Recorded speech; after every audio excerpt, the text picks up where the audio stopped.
Perhaps we need some outside universal threat to make us recognize this common bound. I occasionally think how quickly our differences worldwide would vanish if we were facing an alien threat from outside this world.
Good evening and welcome to a brand new week of Spaced Out Radio tonight. My name is Dave Scott, and we are always glad to have each and every one of you here for a great show like tonight, where Sabrina Scott will be breaking down tarot cards and witchcraft. Dirty Filth is here with another great cartoon, and the best part about tonight, all of you are here as well, including Race Fan in the gold medal position, Tim Mothman and his goatee sharing a silver, Kitty Caddywhack with a bronze medal. Let's say hello to the rest as we have Forrest Louie here, Robert Lamoth, Road Flare, Ethanol. Frankie B is here. Melissa Nicole, thank you for coming on in. Melissa Nicole will be signing autographs after the show. Line up to the left of the studio if you don't mind. To the left of the studio. Carol Amario, Deidre, the hippie from Vancouver Island. How's your Birkenstocks tonight? Let us know. Mel WD40 is here lubing us up for tonight's show because you always want to go into a show nice and smooth. It never feels good when it's rigid. Thank you, Mel, for lubing us up tonight. Les Paul Holland strumming away on his Gibson. How are you? How's Australia? Keith McCormick, how you doing? As we continue on with our roll call, there's Jessica S. Good to see you. Deborah Rooney, nice to have you here. Deborah Rooney will be signing autographs after the show as well. Line up to the right of the studio if you don't mind. To the right of the studio. Millennium, my man. Number 20 in your program tonight. Starting at center ice from Stockholm, Sweden. Lars Jansson. Matthew Goodka, good to see you. Digger Dog. Operation Shutdown. Eternity Eternal. J Truth Seeker. Chris.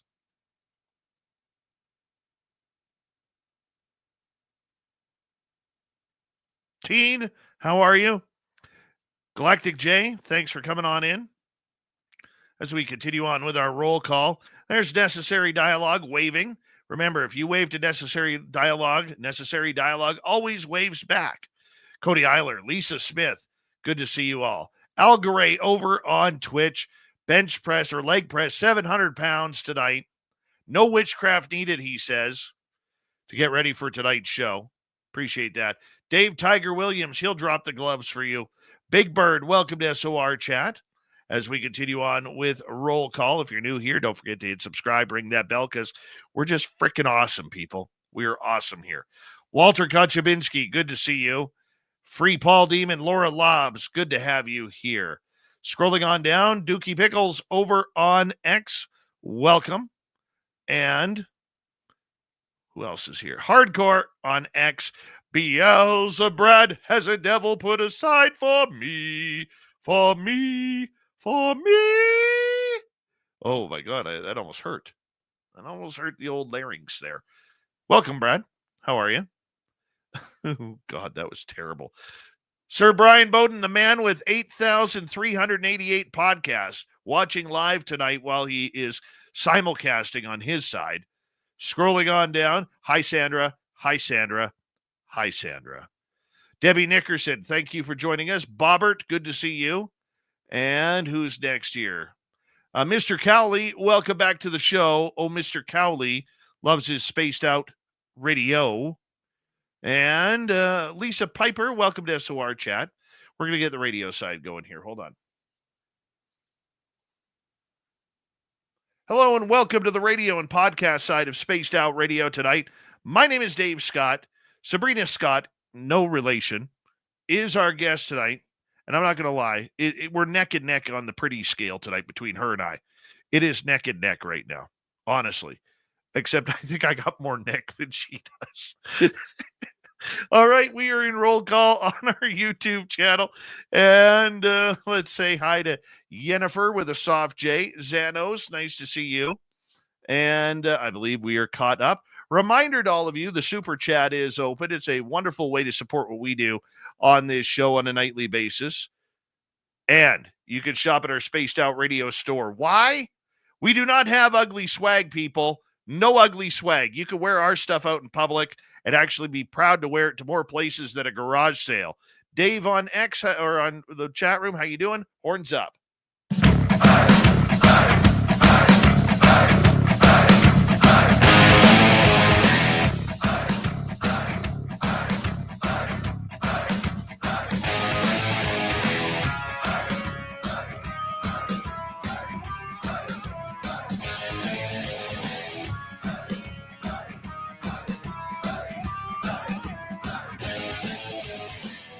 Mountains of central British Columbia to you listening around the world. This, my friends, is Spaced Out Radio. I'm your host, Dave Scott, sitting in the captain's chair at SOR headquarters. We welcome you to tonight's show on our terrestrial affiliates around North America, digitally on every major podcast network. Our website, spacedoutradio.com. We have a plethora of features for you. Rock out, Bumblefoot, read the news flyer, check out our site as well. You can follow us on X at Spaced Out Radio, Instagram at Spaced Out Radio Show, and on Patreon in the Space Travelers Club. Tonight's show is brought to you by Chive Charities, helping make the world 10% happier by visiting Chive Charities today. You can find them on our website.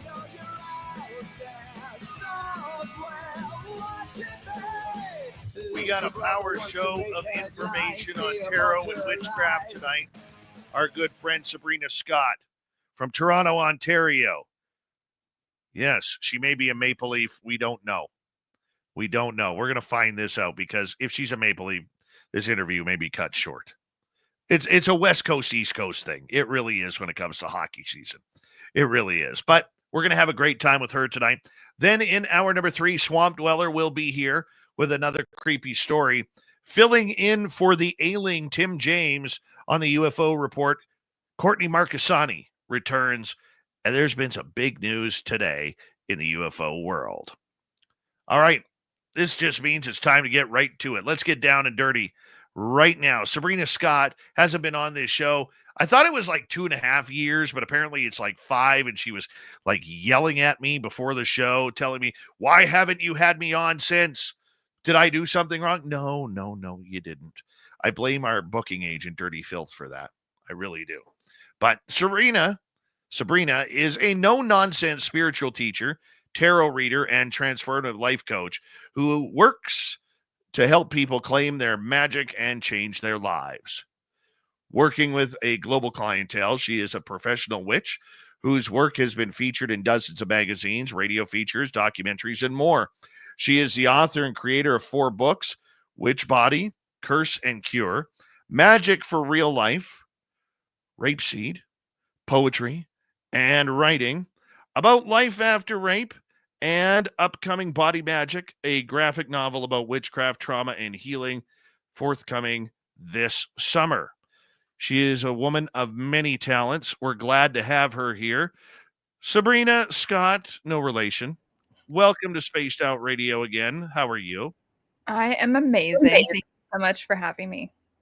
I'm still a little verklempt after you kind of kicked my tush there a little bit for not having you on. You know, it was a hard lesson. I apologize. It's okay. It just means you'll have to have me on sooner next time. Not 5 years in between. It's been so amazing to see how much the show has grown and the time since I've last been here. So congratulations. Thank you very much. And you know what? It's always good to have you back here. I mean, you've authored more books since you've been here last. You've gained more clientele, popularity around the world. And, for you, how has this journey been since you were last here? Oh man, it's been interesting, I want to say. I feel like I was last on a year or two before the pandemic. So I feel like time has just kind of, what is time? The past 4 or 5 years, I really don't know. It's kind of just all blurs together a little bit. But it's been a fun journey. And I've made a lot of things, and I'm looking forward to creating even more over the next few years. Can't complain. What is the best part about your job? Helping people.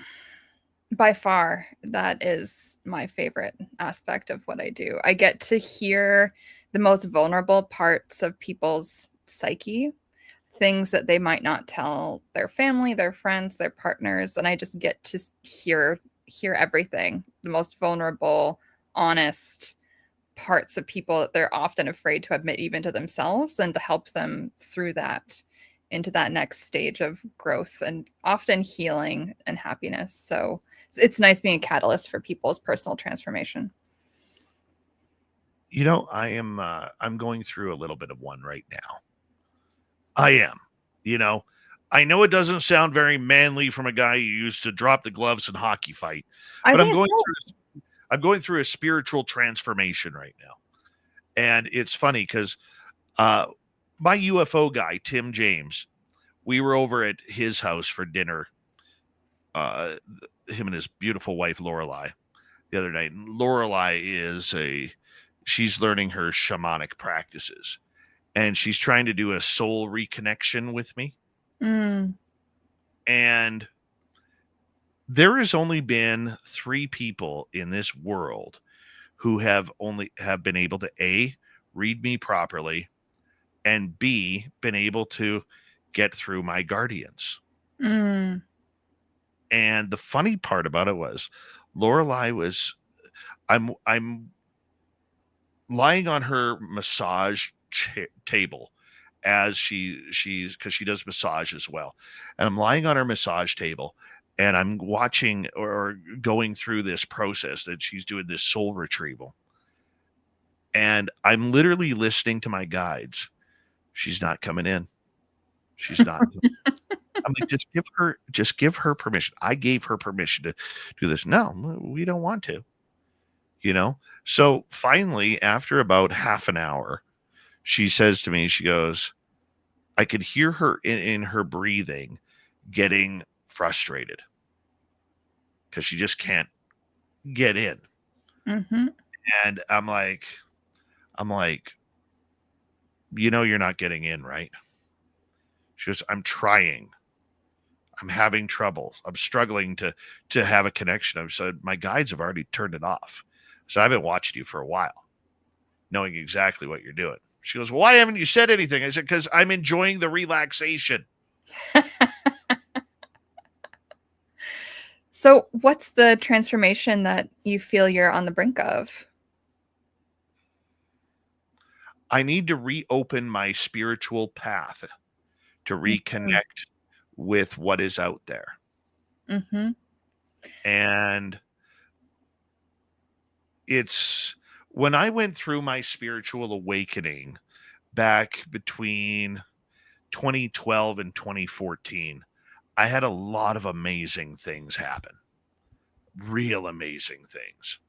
And over time, because I am what you would call a workaholic, and because I am a workaholic, that signal has really dropped off over the last number of years.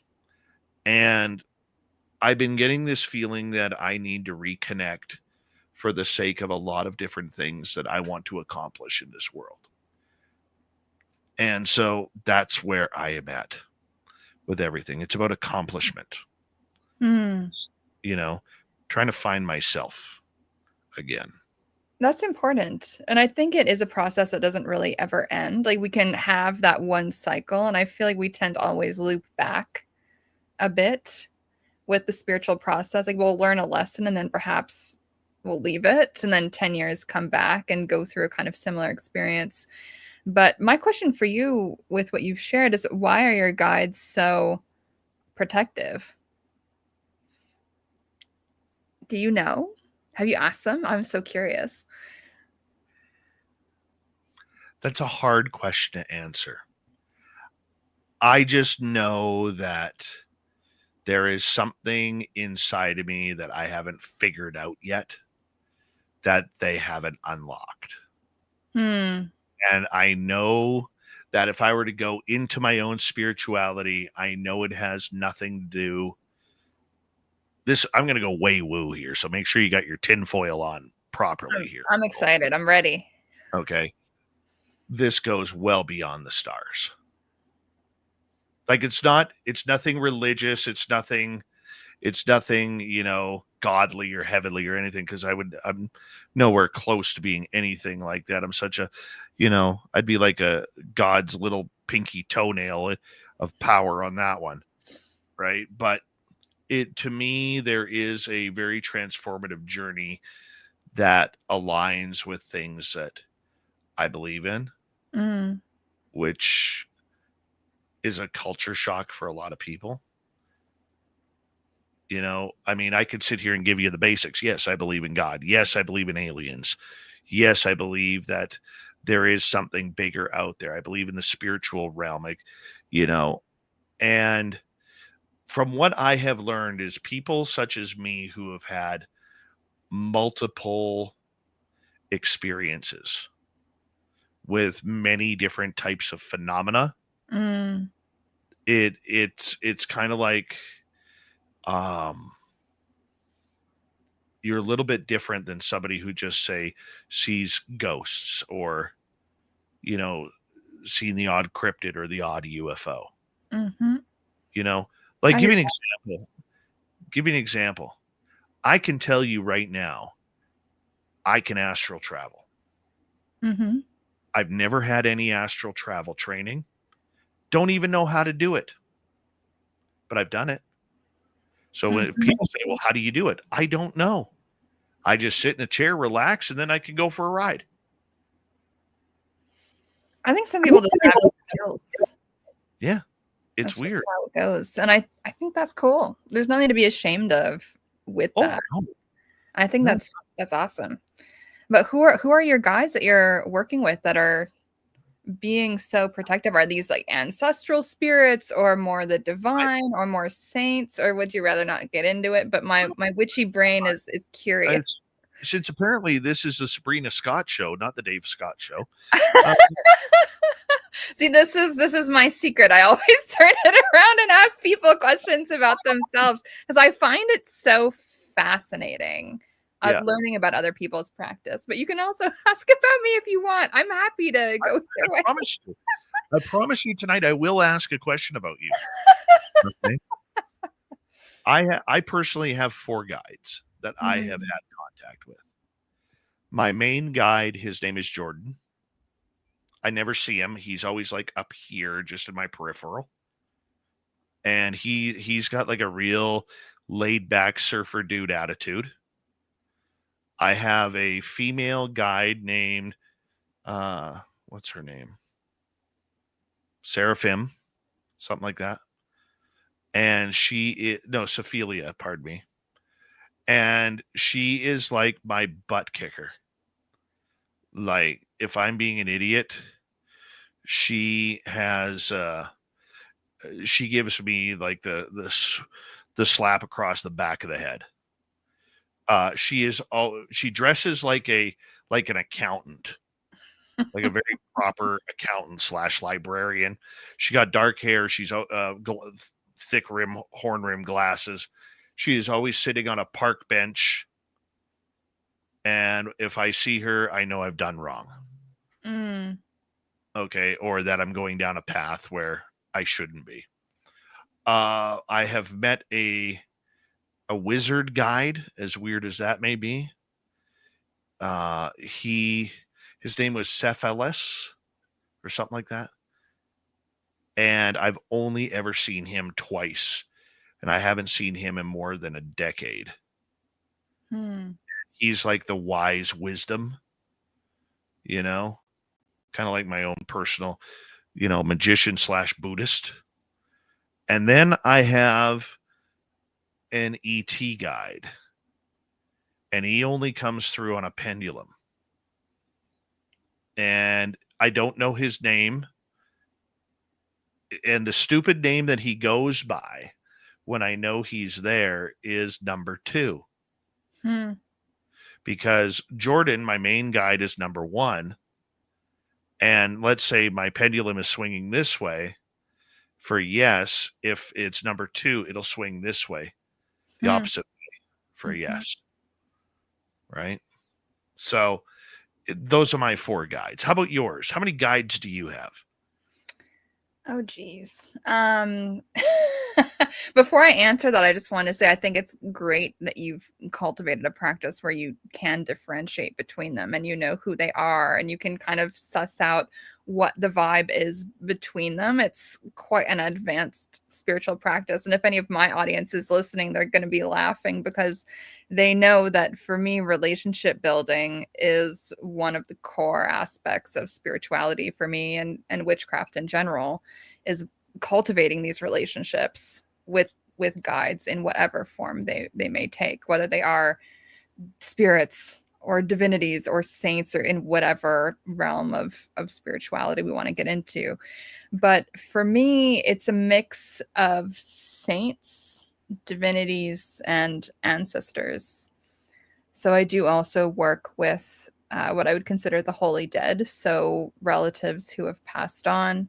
And so that is a big part of my practice as well. And it hasn't always been, but it's definitely gained more prominence in the last decade or so, I would say.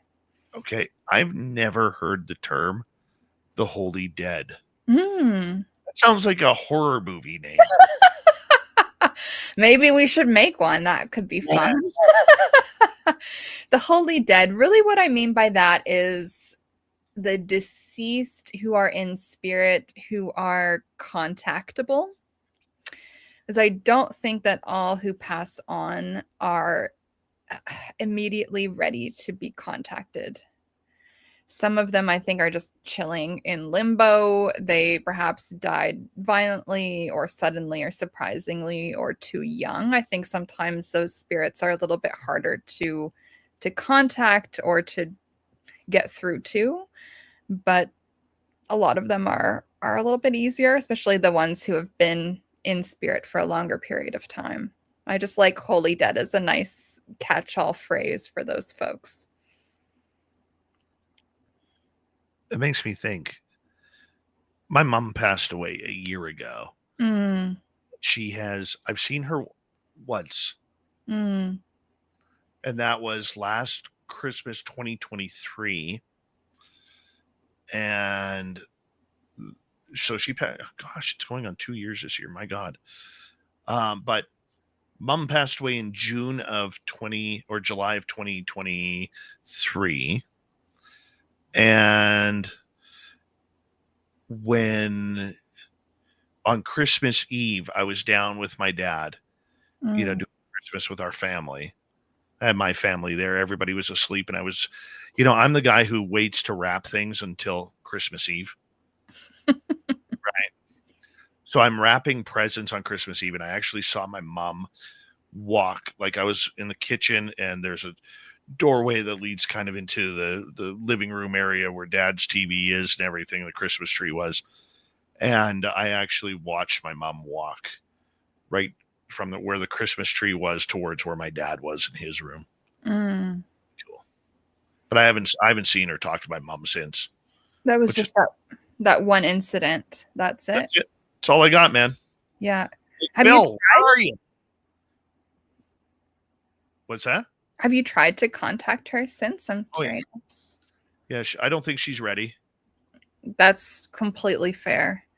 I'm sorry for your loss. Can I ask, did she pass quietly or was it a surprise or? It was beautiful. What was really cool about it? You know what? To this day, I've never cried about it. And not because I don't want to shed tears, but because the way it went down was like really awesome. Mm. Really awesome. So we knew mom was getting close. And the day before she passed, um, she met my grandchild for the first time. Hmm. And she just showered him with love and enough kisses and love to give him the world. And then my two sisters, before that happened, before she met my grandson, her first and only great grandchild at the time, she was we were sitting there with my sisters, and my mom is talking to somebody, and my eldest sister, who lost her only child in 2018 to a fentanyl overdose. No, no. She says to my mom, "Who are you talking to?" Because my mom was sitting in a wheelchair. And she says, "I'm talking to Bryce." Hmm. Of course, my sister's like, "Well, where is he? Where is he?" I knew he was going to be there because I told my sister that he's going to help her cross over. Mm-hmm. And there he was, standing right in front, because my mom picked up her finger and pointed. I Right. just got chills with that story. Awesome. That's It was so cool. awesome. And so my sister, my eldest sister, her and I don't talk. We don't even get along. Okay. And frankly, if I, that's just personal, whatever, every family has their feud. But she, the next morning, I was delayed getting to the hospital, to my mom's nursing home. My dad had to run, because I still have a grandmother alive who just turned 97. My dad had to run and get something for my grandmother. And then as I was delayed, just pulling into the parking lot, my sister called me and said mom had gone. Mm. So I thought it was really cool. And this is what I've taken out of it.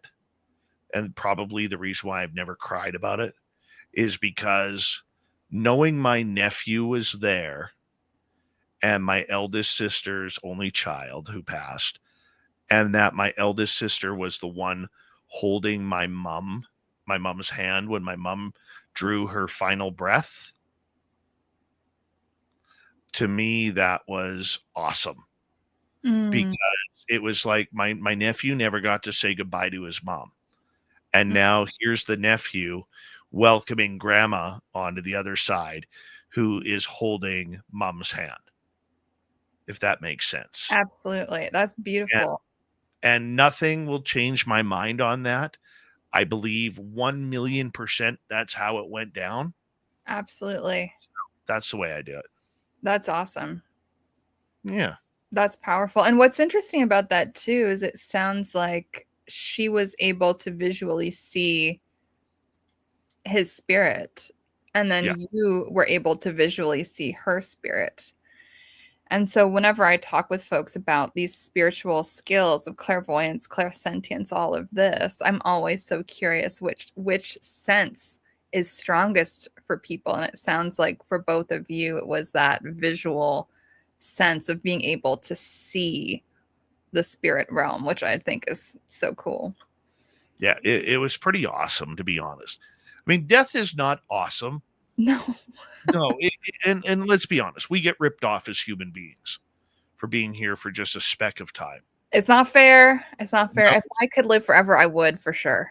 So let's become immortal. Let's just Can we? let's go figure out how we could become immortal. Sabrina I'm Scott is our please. guest tonight on Spaced Out Radio. We're crawling into the first break here, and I promise that when we get to the second half hour, I will actually ask Sabrina some questions, and she'll be the guest instead of her interviewing me on my own show. I promise you, it's still going to be fun. It's still going to be awesome. Her website, sabrinascott.com. You can get all of her books right there on the website. Spaced Out Radio continues right after this.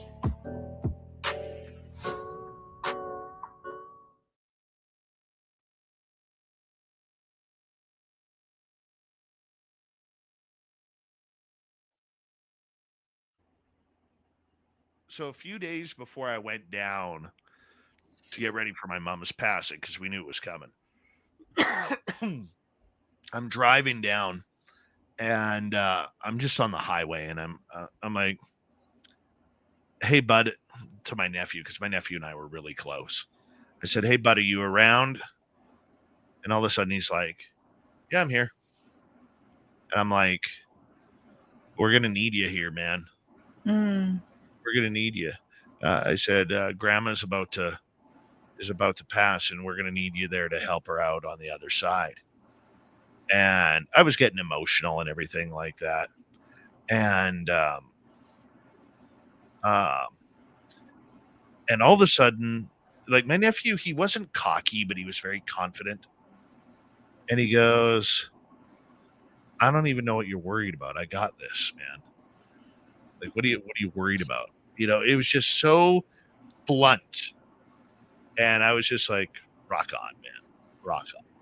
I love that. I Oh yeah. love that. That's so cool. Yeah, it was And pretty have you chatted with him much in the interim? Oh yeah. Oh yeah. I don't talk to him much. And if I do, I'm always like, "Hey," because, like, my eldest sister hates me, just hates me. Don't know why. Well, I do know why, but it's something in her head that Mm-hmm. just she can't get over. And Families are like that sometimes. What can you do? literally, her vehicle blew up, and somehow that was my fault because her insurance didn't cover it. That's the story right there. Crazy. So it's my fault. Literally, her car battery blew up in her car, writing off her vehicle, Oh, and the insurance company didn't cover it all. But that's my fault. So, she, my nephew, if I talk to him, I'll just check in. Like, I will just say to him, "Hey, man, how you doing? Haven't heard from you in a while. How you doing? How's grandma doing? What are you doing? Are you taking care of your mom?" His dad has since passed. So I'm like, "How's your dad doing?" Things like that. Mm. Very small talk. I'm not when I connect like that, I'm not looking for the deep answers. It's just like a quick 2-minute phone conversation about how's things over there. Absolutely. Yeah.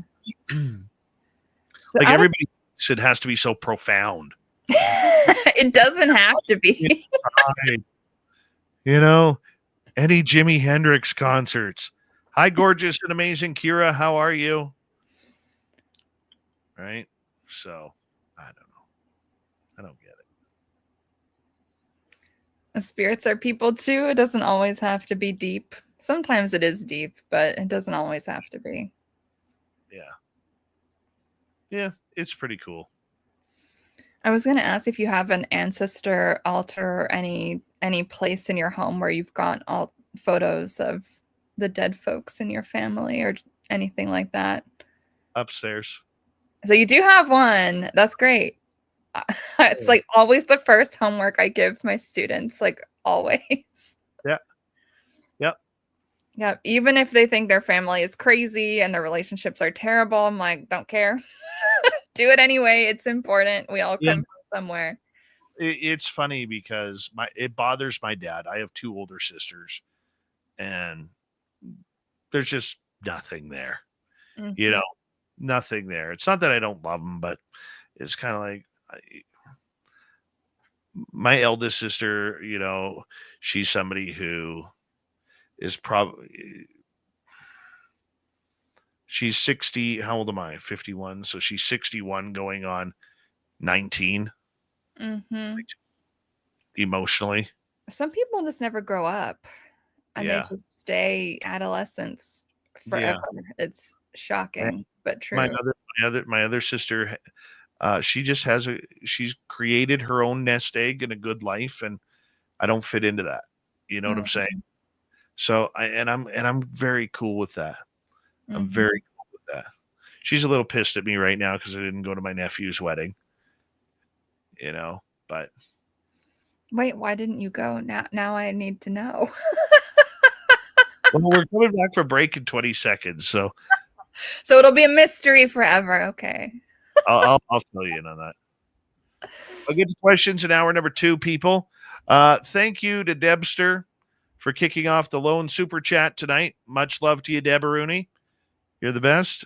And here we go, everybody.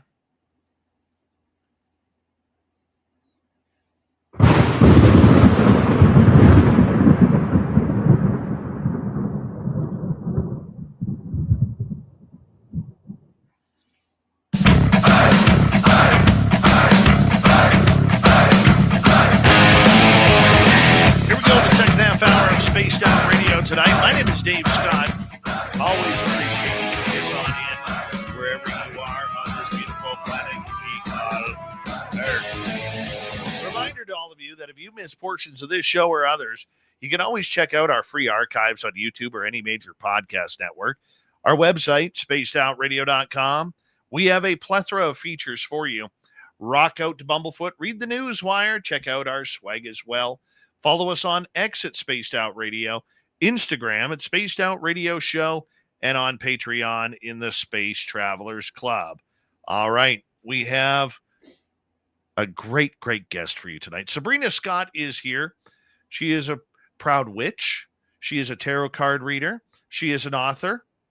She brushes her hair on each side at least 1,000 times a day.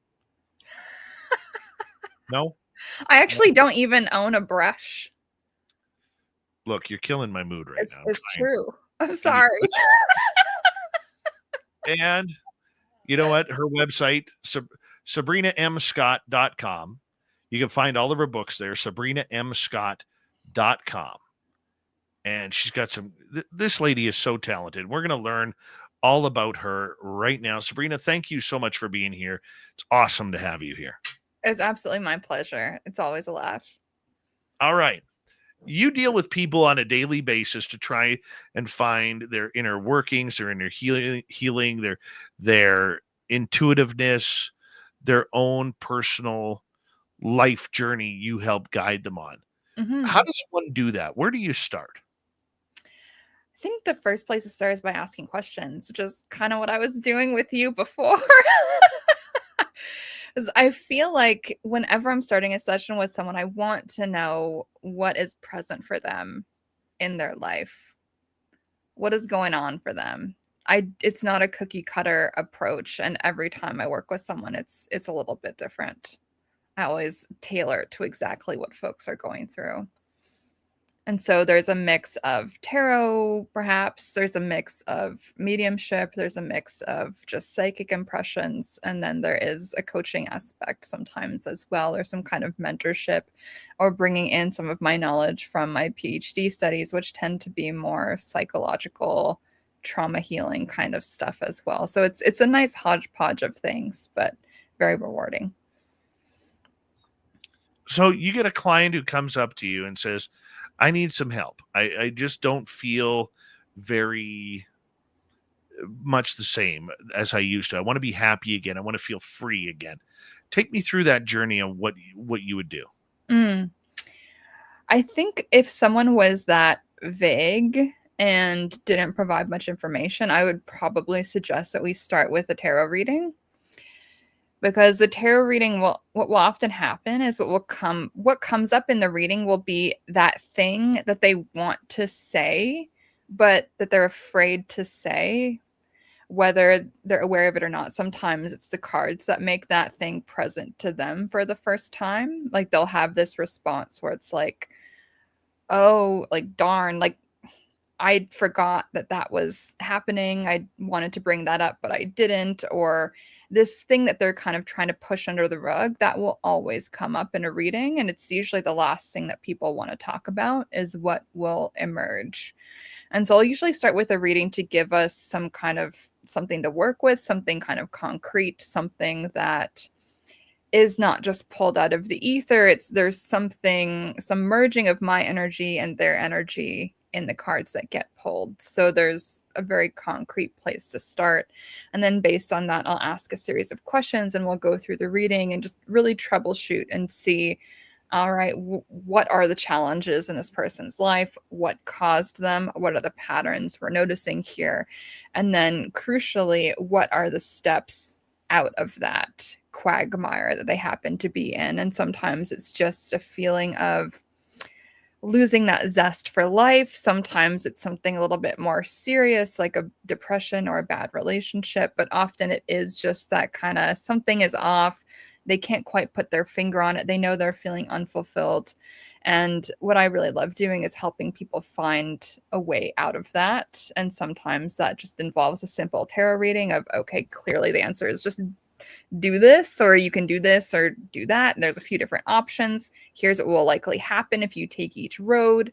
And then sometimes that it could be something more in depth, like a longer mentorship type of experience, depending on if that person sees spiritual skill building as a part of what they feel would be fulfilling in their lives. And often the case for that is yes. If you are dealing with a person, so we'll use me as an example here because I think that's easy. I mean, I'm a very complicated guy. I put my pants on one leg at a time. I hate wearing shoes that need to be tied because now that I'm over 50, I'm allowed to hate laces. Okay. If I came to you and I said, look, I feel out of control. I feel Mm, like that life is passing me by and I see everybody, swimming and I'm stuck in the whirlpool, mhm. round and around and around in circles. And it's brought on my depression. It's brought on my anxiety. It's brought on, the fact that I want to be able to live and breathe. What would you do with me? Pull some cards. That's how we'd start for sure. Get a bit of a lay of the land and then go from there. So what do the cards tell you for people who don't understand tarot? Yeah, so Tarot 101, I'll just give a brief overview. And if any questions do pop up in the chat, I'm happy to answer them about what tarot is exactly. But tarot is a deck of 78 cards. It's split into two portions. So the major arcana and the minor arcana. The major arcana's cards 0 to 21, and those tend to be bigger life things. And then the minor arcana is in 4 suits, something that people who would probably be more familiar with a deck of playing cards or something like that. Though, since this is spaced out radio, I'm sure there's probably at least 1 or 2 tarot folks in the chat. Please make yourselves known so I can give you guys a high five. But the suits, they rule different areas of life. Our emotions would be associated with the cups. The suit of swords would be much more mental, intellectual, also anxiety, mental health. Pentacles, otherwise known as coins, would be the more material, money, financial, physical resources aspect of things, sometimes also things like family and ancestry.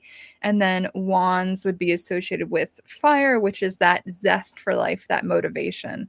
So if someone was saying that they felt like life was passing them by and we did a reading, I would pay extra attention to the major arcana that are showing up to show us, okay, what really needs to change here in this person's life, what needs to ripple out and touch all of these different areas of life. And I would also be paying extra attention to the wands cards, because wands are that inner fire, that motivation, that zest for life.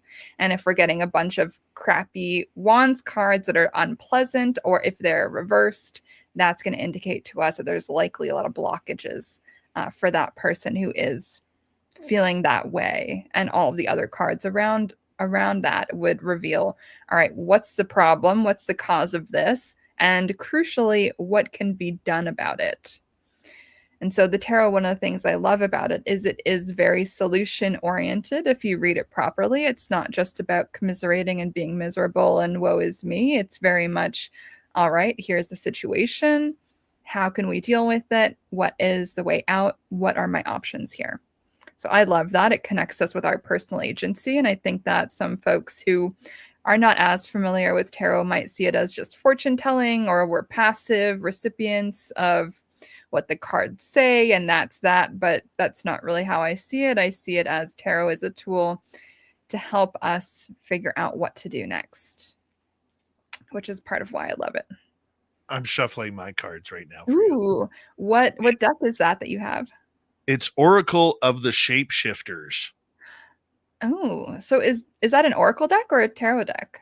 It's an Oracle deck. Ooh, Oracle Yeah. of the Shapeshifters. Who can I see some of the cards from? I feel like I know that deck, but I don't have it. Oh, it's gorgeous. It's absolutely gorgeous. I've had this deck. This is the first deck I ever bought because it jumped out at me. Oh my God, I do have that deck. My mom bought that for me when I was like 13 or something. I do have that. That's wild. I love this deck. It's definitely not exactly my style art-wise now, but when I was much younger, for sure. So it has a nostalgic place in my heart. I love that. Let's see what cards just jumped out for you. You have 4 of them. Oh, for me. You're playing cards for me. The tables have turned. You got 2 kittens. Oh my Right. God. And then what does it say? 2 kittens. I never read the words. Oh no, read the words. Read the words. Doesn't that kind of look like this card? Kind of looks like you. The blonde hair, dark And eyes.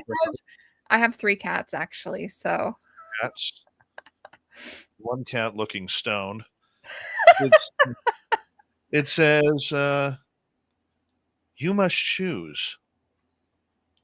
I like all the cats though. I want all the cats. It is your darker side. Ooh. The butterfly ferrets, it says, I am reborn. Oh, I love that. Wow, we're getting lots of animals. Yes. Love that. Your third card is the black cat. Wow, lots of cats. Lost magic, atonement, and rebalance. Wow. This is great. People don't usually pull cards for me, so I'm enjoying this. And your final card is back to the ferrets. The delicate fairy and her ferrets. Change is natural good, and yes, it can hurt. Oh, wow. I feel called out. I feel called out by that in a good way. Yeah. That's awesome. Are you going to pull any for yourself? Oh, no, I never pull for myself. Oh, really? The same card, every time I pull, the same card comes out. Oh, what is it?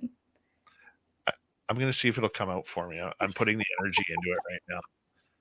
And for anyone who is confused on what an oracle deck is and how that's different from tarot, so oracle decks are completely different. They're a little bit more random. Usually they're organized around one theme, and there's not usually suits or arcana or anything like that, though sometimes there is, but usually not.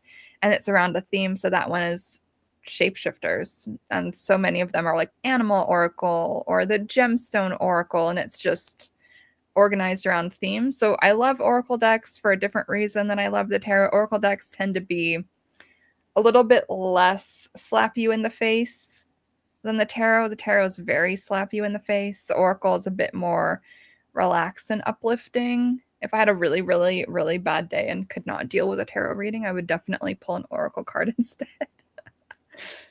Yours and my card came up. This card for you and me. Okay.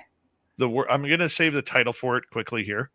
It says you need some space in a relationship, and it's Beauty and the Beast. I swear to God, Sabrina, if anybody ever calls you beast around me, I will hurt them. Thank you. Well, it sounds like I should hire you as like my bodyguard or something. And the next one is Dragonling Garden. A new world is born. Oh, I love that. Which is really cool. And I'll tell you the power of this card, because over the last few weeks, I've been feeling a major shift going on in my life, and in a good way. And oh, this is funny. Remember I told you I always get the one card, and I just cut the deck, and the card just came up. Get the card. It says a time to say goodbye.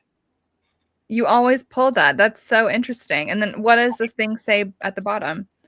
Something is about to end for now. That's so intense. That's so intense that you always pull that. Pull that card.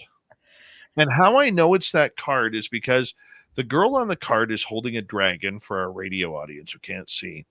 But I Hmm. always recognize this card because of the tights the girl is wearing, and they're purple and yellow striped. Mm. No significance to purple or yellow, but it's just that I recognize the red dragon and Hmm. that she's wearing the tights. So I just find that very interesting. I Very always do find it fascinating when people pull the same card again and again and again and again and again. And that happens with oracle cards and it happens with tarot as well.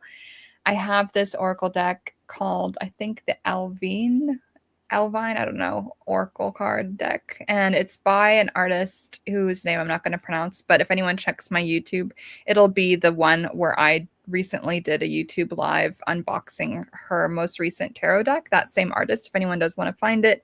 But the card I always pull from that deck, like pretty much every single time I pull a card from it, is do not build on sandy land.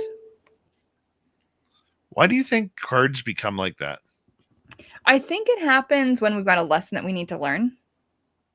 And the card will keep coming up and coming up and coming up until we really digest the lesson and consolidate the lesson and integrate the lesson. A Which lot is of why I do advocate people write down their readings, whether it's oracle or tarot. And I have got journals actually that I created for that express purpose. And part of that is if you're just pulling cards randomly, it's so easy to forget what we pull. Like we forget about it, we go along with our day, whatever. We don't think it has maybe much importance. It's just kind of a fun thing we do just for whatever, something to do for 5 minutes and then we carry on. But if we actually record our readings, even if it feels kind of flippant and whatever, we will see that patterns will emerge. So, one thing I did recently was I went through my entire last year of tarot readings for myself and tallied up how many cards I pulled how many times. And there was very clear patterns of which cards came up the most. And there were some cards that almost never came up. And the messages were pretty clear. One of them that kept coming up was the Three of Pentacles, which is very much a school and learning type of card. And the message around that I took from that card coming up often was, Sabrina, you need to finish your PhD already. Like, get to it. It's one of the only cards in the deck to reference schooling and learning in an explicit way. Mm-hmm. So paying attention to these patterns is pretty important. I think the cards tend to repeat themselves when we're not listening or when we're going through some kind of phase or season of life where we need a certain message repeated to us. Okay, I want to ask you this, and because a lot of people out there who may be listening to this are like, "Oh my God, she's a witch. She reads tarot cards. This is a scary person. This is a person to stay away from," because there is a lot of, you know, faith-filled fear Mm, built into built into this, and I'm a firm believer that it doesn't matter whether it's cards or a Ouija board or dowsing rods or tea leaves or whatever it may be. There are known connections to communicating with the other side, but mhm. it's how you use them. How do you feel if people look at this as a very big negative? It's a good question. I feel like people are free to feel however they want to feel. On one hand, it's like none of my business, really. But if I'm going to give a more drawn out answer, I feel like it's just a spectrum, really. Like people who might be afraid of what I would call witchcraft and magic and tarot, they might resonate with something like prayer or lighting candles in a church, let's say. And some of the most spiritual, witchy experiences I've had were actually in like ancient churches in Paris, like lighting candles and feeling the holy water. And I could feel like I'm not a Christian at all, but I felt the energy there and it felt strong to me. I could feel the presence of something for sure. And so Whether Christians are going to call it God, maybe I'll call it the universe, maybe I'll call it something else. We can all have different names for these things. At the end of the day, I feel we're all more or less doing the same thing, kind of, which is connecting with something other than just human. And I would just consider that to be something in the spiritual realm, whether we want to call that greater or a higher power or God or saints or spirits or the universe or whatever. It's all different, obviously, but it's also kind of, we're all trying to do the same thing. We're trying to connect. We're trying to send our intention out into the world. And let's say a Christian might pray to God for, who knows, fill in the blank, something like that. But someone in the witchy realm, we might do a spell and light a candle. But at the end of the day, both of those two different things, it comes down to we're setting an intention. We're sending it out to the spiritual realm, asking for help and assistance in achieving what our goals happen to be. And so I do feel if people slow down and really think about it, there's more similarities than differences. It just, the tools that we use, the language we use might be a little bit different.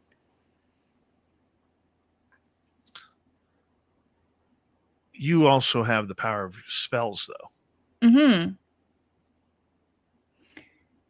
Yes. That's, as somebody who has been cursed before by a witch. Yeah. What did you do? What did you do? She was I was just coming out. I was getting fast tracked after my experiences, but she had the glory and the intention and the attention along with it. And here was this dumb idiot who didn't know what was going on, who could summon UFOs, could see Bigfoot, could communicate with ghosts, all sorts of stuff. But it took away from her attention. So she cursed me. That's unfortunate. Were you guys just pals? We were friends for a while, and then I had it removed, and that took about 18 months to remove it. How did the removal process work? I had a lot of, I don't even remember, a lot of Reiki, a lot of spiritual meditation, a lot of release on it, a lot of black salt, a lot of things. I'm sorry that happened to you. Like, in my mind, that's no reason to curse somebody. Like, that person sounds unfortunate. Like, I don't really like when people are petty and immature that way. Like, I think there can be legitimate reasons to put a curse on somebody, but it's not something I would ever do lightly or over something that is minor. Like, for me, someone taking attention away from me, I'm like, whatever, go do your thing. And so that person needs therapy. In my opinion, I'm glad that you were able to get that curse off of you. It's really too bad that there are people out there that behave in that immature way. It's really gives us a bit of a bad reputation. Thankfully, though, I really don't think that most witches operate that way, cursing everyone every which way who slightly pisses us off. At the end of the day, cursing is a quite labor-intensive, energetically intensive thing to do. And so it packs a wallop on the person who is doing it as well. So hopefully some people listening can feel a little bit better that that's hopefully not going to happen unless someone is particularly mad at you. At the same time, this example actually is a common thing that I do here, and I have helped people undo curses. But it is why spiritual protection is something I do teach about and speak on so often. The importance of spiritual hygiene and protecting ourselves. It's just like the spiritual equivalent of taking a shower and brushing our teeth and locking our front door. We benefit when we do that, and then we're less likely to have negative impacts from things like, let's say, some nasty person who's grumpy with you out of jealousy. The evil eye is real, for sure. Oh, yeah. And I don't think many people understand, especially if they're kind of new to it or play the role of witch, because a lot of people like to play the role in this field. Absolutely. I don't think they fully understand the full power of what they are doing. Sabrina Scott is our guest. She's an author. She's a witch. She's a tarot reader. She's a life coach. SabrinaMScott.com is her website. We'll be right back to that. This is Spaced Out Radio with host Dave Scott.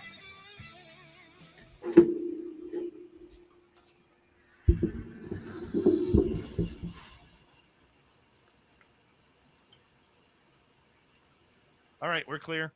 So we got about 6 minutes here, 5.5 minutes. Usually I turn this over to Dirty Filth so he could go over his cartoons with us. I'll be right back, Sabrina. But if you wanna take a break right now, you can. If not, you can talk with Dirty. He Hi. likes to talk to him. I love that drawing. It's so funny. Yeah, poor Stanton's gonna have the in-laws coming over. Stanton? Yeah, I love it. it's one of the What's- three aliens. What's the other alien? Alan. Alan and Stanton, but the cards don't have any images on them. It's kind of hard to draw that tiny. You It gotta would draw have just looked. some sad faces or something. I had somebody actually inquire about me drawing a cartoon set of tarot cards, and I was like, I was don't know gonna just anything about ask. it. Because I feel like your drawing style would be well suited for a tarot deck.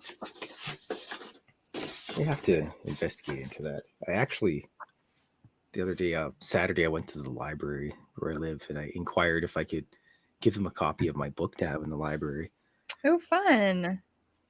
What did Apparently, they say? I have to fill out this gigantic form thing, and apparently they don't accept donations, but they buy a book from the writer. So Well, I'm crossing my fingers for you. I actually recently did the Thanks. same thing.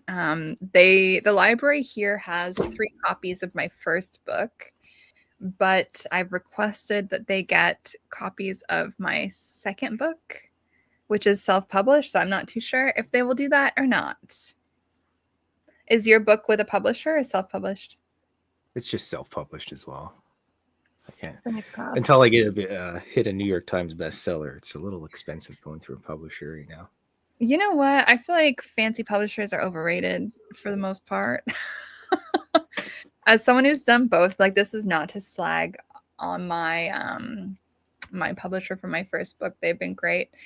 But as someone who's done it both ways, like, there is something very freeing about self-publishing. Like, you can do it immediately. You have full control over everything. You've got the rights over everything.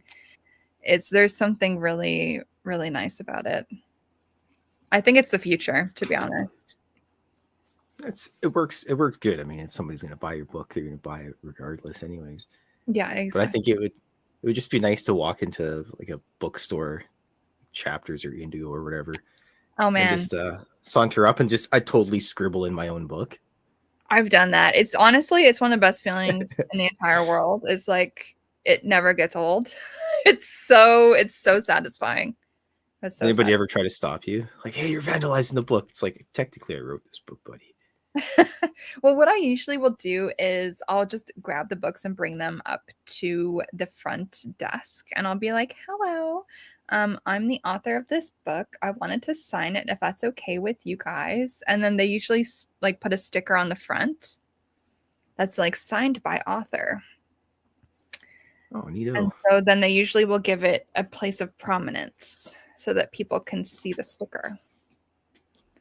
So that's usually what I do. But weirdly, I've never been ID'd while I've done that. Like, I could be lying, but I'm not, obviously. Like, it's my book. But like, I could have been. Like, no one has ever carded me or any, like, asked for proof. Like, so they're kind of trusting, Kind of which comical. a little bit surprising. So now there's going to be, after this show, a wave of people signing books that aren't theirs. Don't do that, people. Imagine. Don't do that, you guys. But If you do that, you'll stub your toe really bad. I am surprised that no one's actually carded me, like, at any point that I've ever done that. And I've done that so many times. Just like sign my books, and yeah, no one's ever asked for proof. It's kind of shocking.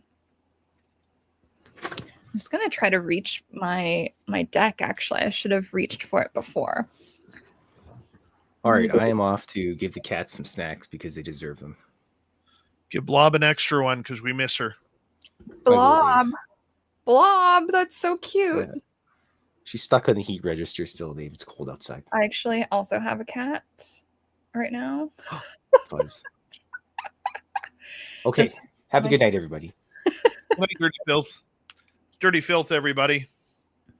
How great is he? That was awesome. We got about 1 minute to go here. Our lone super chatter tonight is Deb Rooney. Thank you, Deb, for your love and support of SOR. Let's see here. Please put your questions only in capital letters. No readings tonight. We don't do readings on this show. So I will be skipping over all readings. No offense to anybody who asked.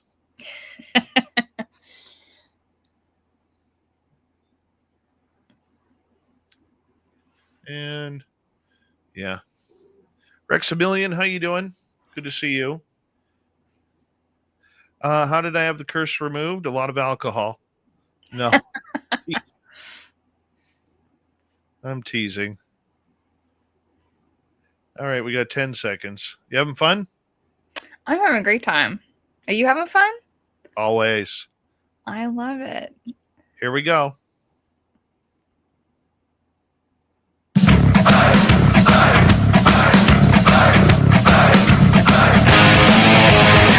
Here we go, the second hour of Spaced Out Radio tonight. Good to have you with us. My name is Dave Scott. We always appreciate you tuning us on in wherever you are on this beautiful planet we call Earth. We'll get to Sabrina Scott momentarily, but first we want to say hello to everyone listening in on our terrestrial affiliates around North America, digitally on every major podcast network. Our website, spacedoutradio.com. We have a plethora of features for you. Rock out to Bumblefoot, read the news wire, check out our swag as well. Follow us on X at Spaced Out Radio, Instagram at Spaced Out Radio Show, and on Patreon in the Space Travelers Club. The Desert Clam has set the password for tonight in the SOR Space Travelers Club. Decarnate. Decarnate is your password. Use it wisely, Space Travelers, as the Clam sets the password each and every night right here on Spaced Out Radio. Sabrina Scott is here. We're hanging on out. We are talking about everything from tarot cards to reading people to life coaching to witchcraft. And yeah, we're having a good time. We're having a great time. Her website, Sabrina. Oh yeah, where did I put it here? SabrinaMScott.com. You can find all of her books there. They're good to add to your collection. Sabrina, welcome back to the show. So nice to be back. Yeah. Yeah, I think you're good. I think you're pretty good here. Good Yes. every. Okay, let me ask you this, because over the last 10 years or so, maybe 15 years, tarot decks, oracle decks, any type of card deck have become very popular among people. Mm-hmm. Okay. And a lot of people just read them because they think it's fun or they feel they get something out of it. Should people, ordinary people like me, have decks? Why not? Or should we be trained for them? Well, I think everyone can benefit from tarot training, but I'm very biased. I'm biased because I teach that and I've got courses on that. So I'm biased. So trust me or not on that. But my more serious answer is the problem when folks are not as educated about the tarot and they are working with the tarot to ask questions that are very challenging and very emotionally heavy around, I don't know, people might ask, like, should I get a divorce? Should I cheat on this person? I don't know, crazy stuff. People ask crazy stuff. I have heard it all from clients over the many years that I've been doing this. People might be asking, am I being cheated on?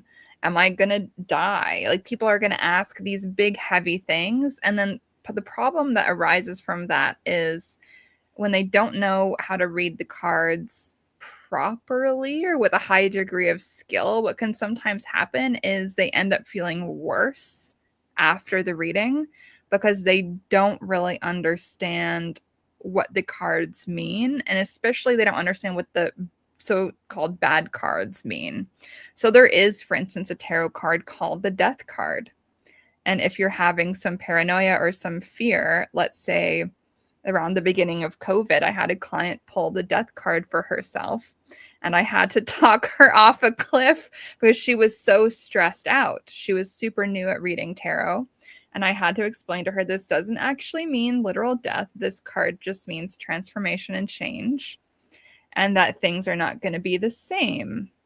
And so there are many cards like that where it really does look absolutely horrible. Like it looks quite terrible if you pull the card and you're pulling it, let's say, in a volatile situation where you really just need a hug. It's something you feel paranoid or worried about, and you pull a bad card, let's say. That is often enough to make people feel really upset, and potentially more upset than they would have felt beforehand, before they pulled cards on this stressful situation. So if people don't have a lot of tarot knowledge, what I really recommend people do is just pull a card of the day, or like, what do I need to know today? Something more light, something a bit less heavy, something that you're not going to be upset about, depending on how you pull it. So good questions for this would be, what do I need to learn today? What do I need to know today? How can I best approach today? Or if you're pulling cards at the end of the day, you could be asking, what did I learn today? What was the lesson? What was the takeaway from today? How can I approach tomorrow? Stuff like that, that is a little bit more broad, a little bit less heavy, a little bit less serious. Because I do see sometimes when people aren't trained properly in the cards, they end up more stressed out than before. So it really depends. I think harder questions, heavier topics, definitely work with the tarot in that case if you have a little bit more knowledge. But if you are not as knowledgeable, then perhaps stick with those easier, less heavy types of questions that are more like a general guidance type of question. So short answer would be, I think everyone could benefit from a deck of cards. Why not? It's a fun tool for self-knowledge and learning, and it can be thought-provoking, and it can be very emotionally resonant. And I think sometimes the cards can reveal important messages that we need to know, even if we're not expert readers. But as with many things, it's more fun when you go a bit deeper. I've heard so many people over the years tell me on this show that you should never read yourself. Oh, okay. I find that odd. What's your opinion on that? Because no, I disagree with that completely. Like, I read for myself all the time. I recommend that folks read for themselves often. I recommend that people have a daily tarot practice, especially if they're newbies. Pulling one card every day is a really, really great way to start to learn the cards in a non-stressful, non-heavy way. Reading for yourself, it can be a bit harder than when you read for someone else, but I do think it's an important skill that everyone should have if you're interested in the cards at all. I think the main reason why people on this show have said not to read for yourself is because, if you don't have that clear mind, body, soul, you're not going to be able to give yourself an unbiased answer. Mm-hmm. I think that's the big reason why. I get that. I think that my answer around that, so I get where people are coming from, but if people really are cultivating their spiritual skills, the intuition, the channeling, the mediumship, all of that stuff, it shouldn't really matter. Like, you still should be able to channel something. And if people are really, really worried about that, like the accuracy, let's say, and just telling yourself what you want to hear, like what I would really recommend folks do is kind of pretend you're reading for someone else. Just hit record on either on like a Zoom video or your phone. Just record yourself doing it, whether audio or video, and just pretend you're reading for someone else, and just allow yourself to just channel the message, pull the cards, and just let it happen, and then re-listen to it later. As often when I'm reading for myself, let's say, like I don't want to have that moment where I am stopping to judge what I'm saying. I want the flow to be flowing, if that makes sense. And so sometimes recording that message completely unadulterated and then playing it back once I'm out of that mediumship channeling space, then you can kind of look at it, listen in that more emotionally sober. You're not channeling something, you're not in that spiritual mediumship energy work headspace. Then you can kind of observe it with that 10 steps back and be able to see it more objectively. So that can be one useful tool if people are really struggling with being objective and reading for themselves. Just separate the channeling and the judgment. But over time, ideally, I don't think that should really be necessary. Like, we should have the skills to read for ourselves, at least eventually, if we want to develop our tarot skills to a certain degree. Excellent. Oh, and I appreciate you answering it that way. You know, for a lot of people out there, are readings a good thing? Are channeling spirits something that they should be doing? I think it depends. I'm biased. Like, I love spiritual stuff. I believe that spiritual work and spiritual skill building is so huge for anyone's self-development, self-mastery, self-knowledge, healing, personal growth. I think it's beneficial for pretty much everyone, to be honest with you. At the same time, I don't necessarily think it's everyone's work in this life to do necessarily. I don't think that needs to be everyone's journey, even though I think it has the potential to benefit everybody. And I do think sometimes people with a lack of knowledge can end up hurting themselves. One way I tend to explain this is, like, all of us have, like, I don't know, laundry detergent in our houses. We've got, like, under my sink, I know for sure I've got like anti-flea stuff for my cats. I've got spare dish detergent, soap stuff. I know not to drink that. But not everyone is taught when they're kids the spiritual equivalent of don't eat soap. So we all have these toxic things in our homes, but we don't really think too much about it. It's just we already know that that's not safe to do. We already know how to keep ourselves safe in our home. So we don't think of the poisons in our home as poisons. But when it comes to spiritual things, a lot of us aren't raised with knowledge on how to protect ourselves. Or we're not raised with the knowledge of, okay, don't do A, B, C, you might attract a bad spirit. Or don't do this other thing, you might end up in another bad spiritual situation for a different reason. And so I do feel sometimes spiritually people want to run before they crawl. And so I always do tell people to start with the simple stuff, which a lot of people sometimes find boring. It's the building an ancestor altar, learning the basic energy work skills, learning how to notice energy, how to sense energy, how to feel it, how to move it around and do some stuff with it, learning how to protect ourselves. All of that stuff is like the spiritual version of learning how to crawl. And it might be the less exciting stuff. Like, it's not casting spells or doing full-blown mediumship. That is more advanced, intermediate level stuff. But we do have to start somewhere. And I think a lot of time people want to skip some steps and end up hurting themselves. And that's usually where I come in and helping people undo some of those things and preventing some of that bad results, let's say, in the future. But it just comes down to basic skills. If I hopped on a skateboard right now, I would fall flat on my face. It's because I'm skipping all the steps. I don't know what I'm doing.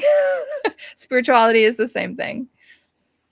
Do you think then that we take our spirituality for granted? The public in general, people out there. I think it depends. I think some people are just not spiritual at all, though, and just really don't see it as even relevant. So I think it really depends. I almost wish there was a higher prevalence of spiritual awareness. What do you think keeps people away from finding their spiritual awareness? Good question. I feel like people have this incorrect idea that it has to look one way, or that they have to buy a book off the shelf and then they have to copy that spiritual recipe exactly. And I think people don't always realize that they can create their own version of spirituality. Like, I work with quite a few Christians who are also interested in learning witchcraft and blending their version of the type of Christianity that they believe and practice with something that is a little bit more witchy, and blending that to be this completely unique thing that is 100% unique to them. It's 100% their path based on who they are as a person, their heritage, their background, their relationship with their ancestors, all of that. And I wish that more people were more into that, like coming up with spirituality that is unique to them. And I think a lot of people reject spirituality as a whole because they think it has to look like something in particular. And it doesn't. It can look like so many different things and still be a worthwhile, relevant thing to pursue. That surprises me that you have Christian people out there who are for sure trying to find their other strength in spirituality. But it does goes to show that people are becoming more open-minded towards, what is out there. What, I think more people are looking at life and saying, is this the only part that we're here? Instead of, in the 70s, 80s, 90s, and even into the 2000s, we saw a lot of people, become very proud to announce they were agnostic or atheist. And now we see almost, maybe it's because the world's gone to hell in a handbasket the last 20 years, but we see a lot of people now searching for more of their own personal meaning in life. Yeah, I'm curious. And I do see these waves, these trends in spirituality. Interestingly, in the witchy space, it has become more common for, interestingly, people to convert to Christianity. There's some people I used to know in witchy community land on the internet who have become Christians. So I feel like there is this rise right now of Christianity, at least in North America. But I'm sure each country has its own spiritual trends. Like, I remember quite a few years ago, probably around when I was first on this show, there was a bit of a trend towards witchcraft. And I did notice that a lot of people who had never heard about that were suddenly incredibly interested in it.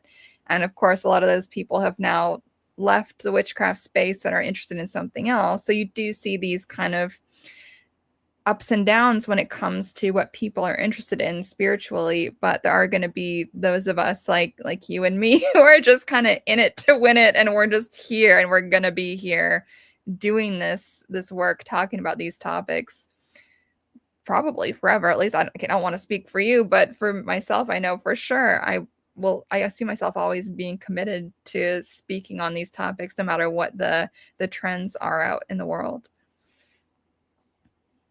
Is it a trend? Is this new portion a trend? Which portion? Just of learning about witchcraft, learning about tarot, and the deeper side of your own spirituality. It's not. None of it is ever a trend for me. I've been doing this for a really long time. For you, but in the people that you deal with, the people who tend to be attracted to the work that I do, no, it tends to be people who are interested in things for quite a while and then are attracted to the way that I do things. I'm a little bit of a heretic in the witchy space. I'm not the same as a lot of the other folks who are in witchy land, shall we say. But I did notice a trend for witchcraft probably in 2017 to 2019. There was a big trend. I was in 2 Vice documentaries in that time period. I was also in a documentary by Barcroft TV, I think, around that time period. So there was like this mass media interest in witchcraft around that time, like this little span of, let's say, I don't know, 3 to 5 years or something. And I do notice that the trends in the mainstream media are shifting towards other topics, which is fine.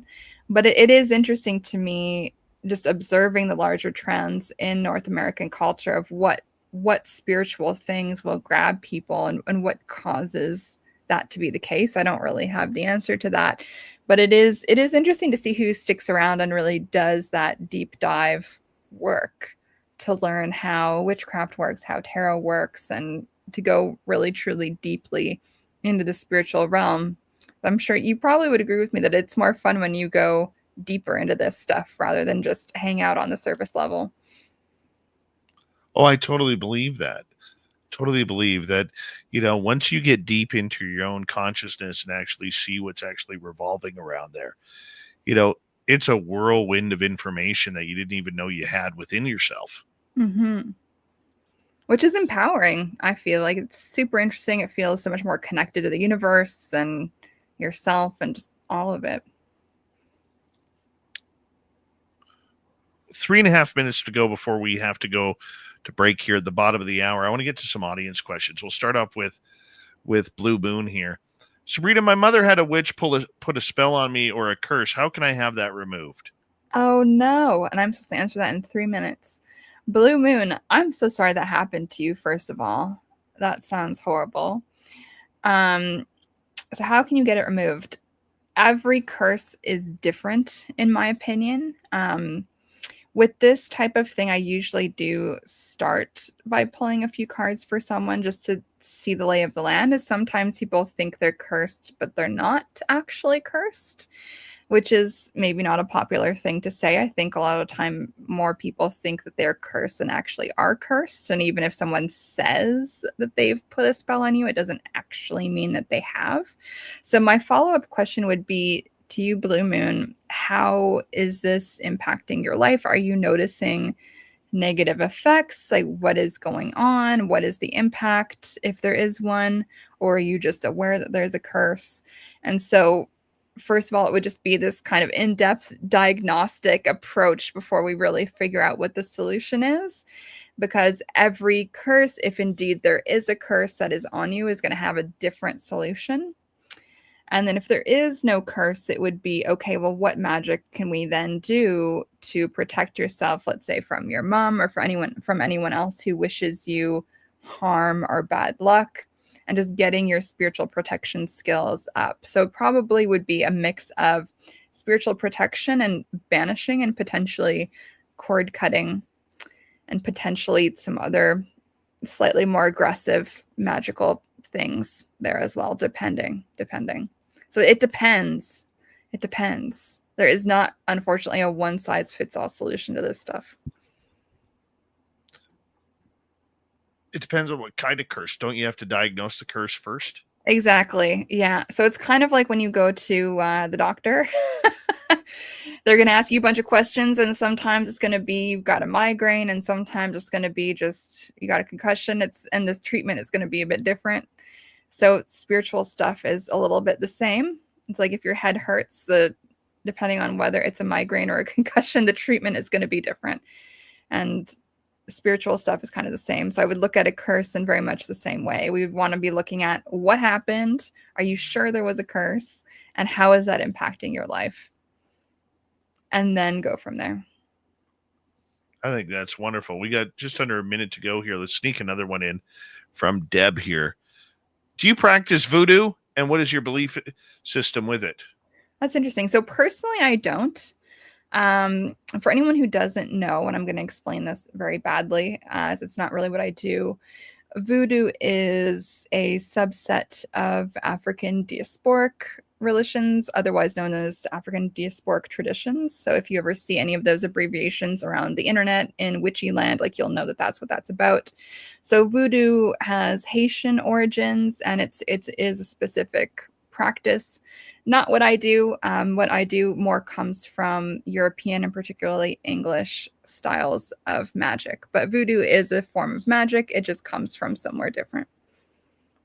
And on that note, I'm going to get you to hold on right there, because when we come back from the break here at the bottom of the hour, Sabrina Scott will continue to answer questions from our audience. We'll learn more about tarot and witchcraft on Spaced Out Radio. What a fun show this is tonight.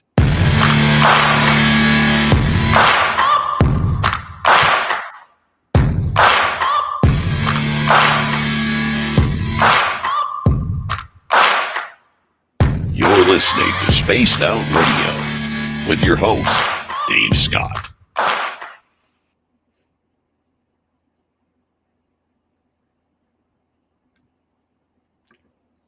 All right, we are clear. Awesome. Fun times tonight. I love that the show is just chatting. I've done so many interviews and it can be so regimented, and I do find it sometimes more fun to just have a conversation and see where it goes. I'm loving these questions. All right. Me too.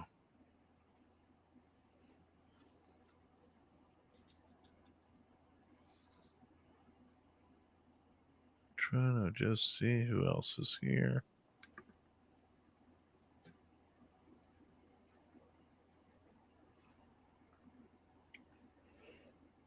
I'm looking at the YouTube now too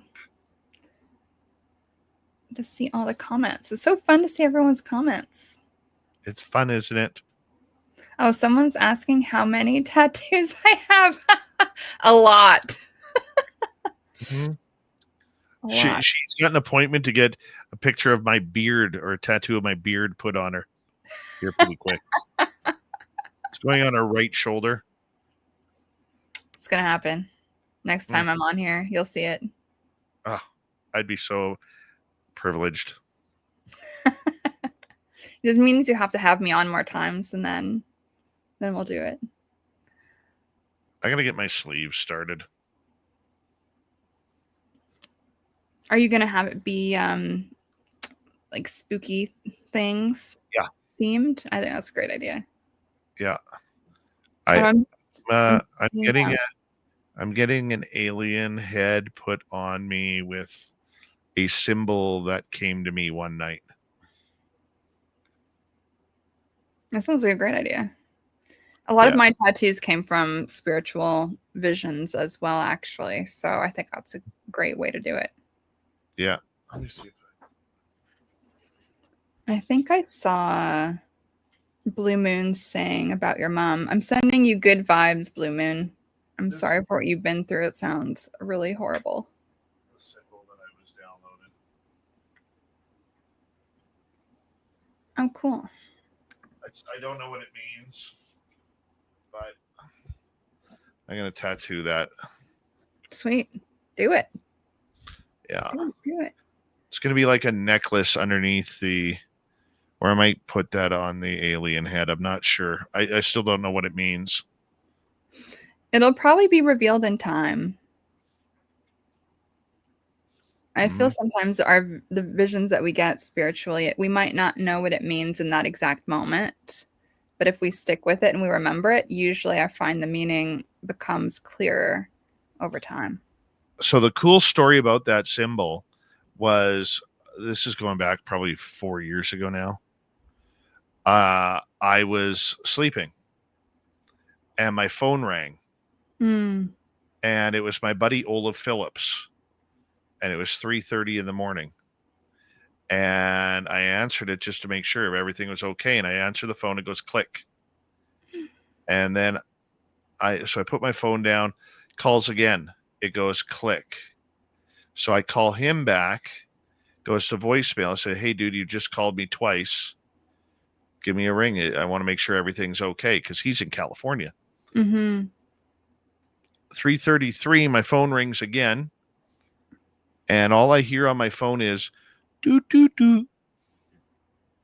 And then I am hit with this symbol in all different colors. And it was really cool because I knew I was getting a download. I'm like, what does this mean? What is this all about? And then it just started to fade away. And I was like, no, I'm not letting you fade away. I need to know this. And it faded. I get a phone call at 11:30 the next morning from Olive saying, I never called you, Dave. There is no record on my phone of me calling you. I said, well, you did. He goes, it's impossible. I sent him the screenshot of his phone calls to me. He was like, oh my God. That is crazy. Yeah. Good story, though. I love when stuff like that happens, even though it's a little spooky. Uh-huh. It And is awesome. And I find that the more we talk about these kind of experiences, the more other people share about having similar experiences. Oh, yeah. Like, I feel like it's actually much more common to have at least one of these type of experiences than to have absolutely zero. It just might be that people don't speak openly about it because they're afraid of sounding crazy. But I do think most of us have had experiences of some sort with either something spiritual or otherworldly or whatever way we want to call it. Here we go. Hold on one second.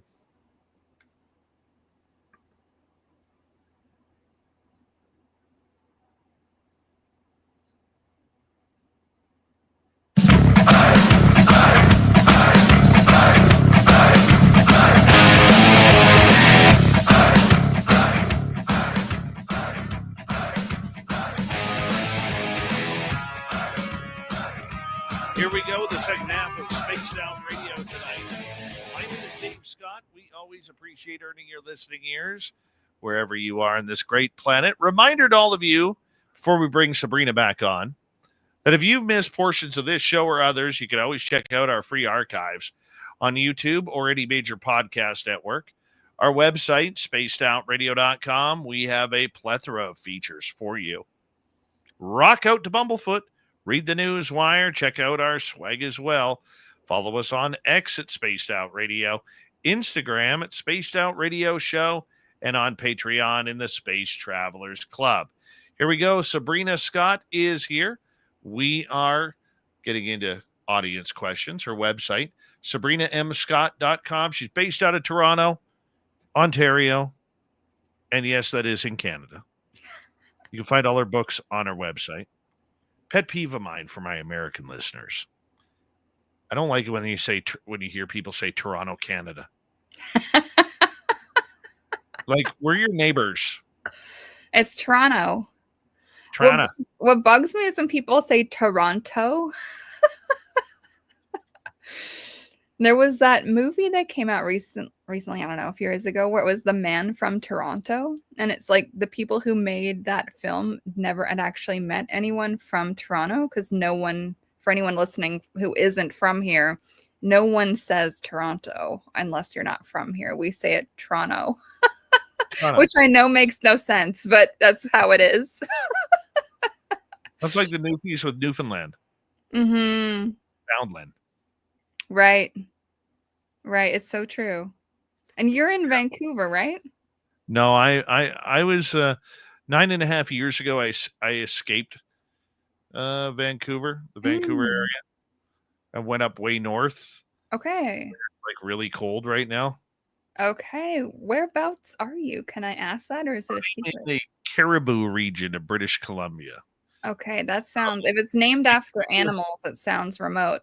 Yeah, if you know where Kamloops is, Kind of, yeah. I am about 2 hours north of there. Wow, okay. Yeah, and I get lots of wild animals running through the yard, which is cool. Love that. I love animals.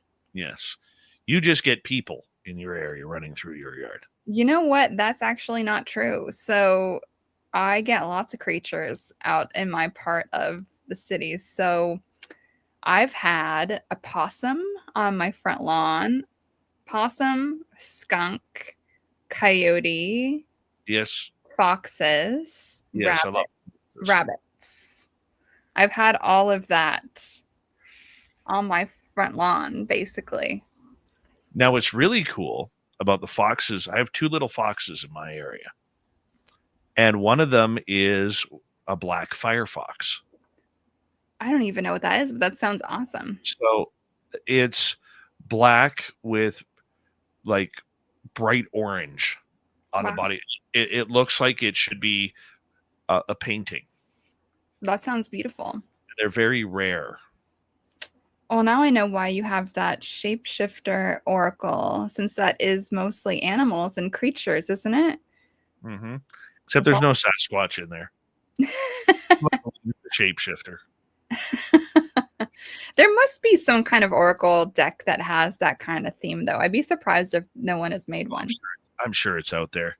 Everybody and their dog is making their own decks now. So It's true, and I need to get on that train. Actually, I've been avoiding making a deck, but after my new book comes out this summer, I think that'll be my next artistic project, is to do a deck.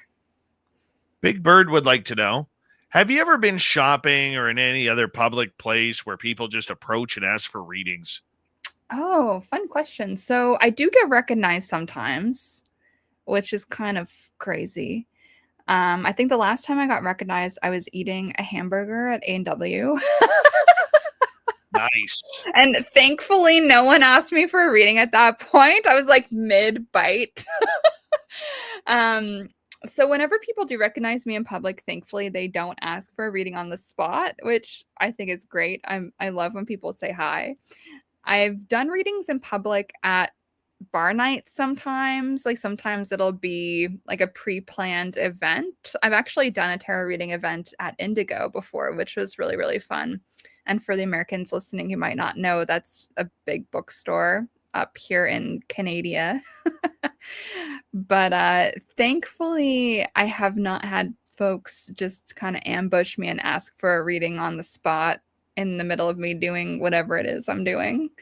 So I don't think I would really be able to. And I like to, I would be able to, but I would rather not. Like I would rather have it be planned and scheduled, and so I can give my all. And I don't like to be ambushed about stuff like that, but I do love giving readings. What's a reading that I mean, a lot of people will be affected by a reading differently. Mm-hmm. What's a reading that stuck out in your brain helping somebody? That's a good question. Trying to think if I can come up with a brief answer to this, but it tends to be the readings where we're noticing the same pattern happening again and again. So I've had a few clients come to me multiple times kind of with the same problem, and it's always really interesting to see the reading kind of be the exact same, more or less, even if it's been a few months since the reading, if they didn't follow the instructions of what they were supposed to do. And by supposed to do, I just mean what the cards suggested would be the happiest outcome behavior for them. And so this often does come up a lot in love readings, especially around marriages and breakups and just really serious, long-term, heavily emotional relationships. And so the same cards will come up until that person can break the cycle.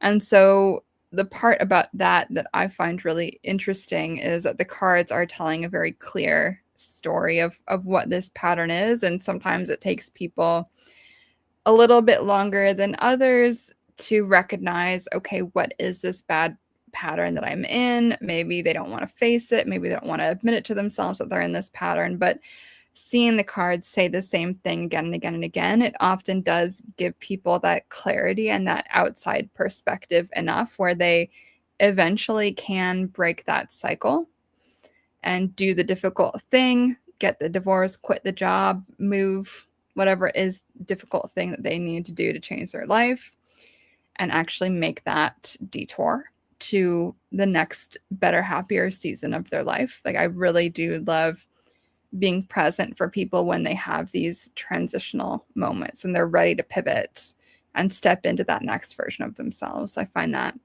really fun, even though those readings can be really challenging, and often it's people hearing things they don't want to hear. And I get it. It can be unpleasant, but it's nice to see people take back the reins of their own life and direct themselves into a better future. Love it. Let's move to another question. Let's go to Yennefer because she prefers a soft J. Sabrina, do you think I'm a witch? What does that mean? Do you have any advice for me? And I love the lowercase. Thank you. So good. Great question. So I don't have enough information about you, my friend, to know if you are a witch or not. Okay, let's rephrase that. How could she tell if she was a witch or not?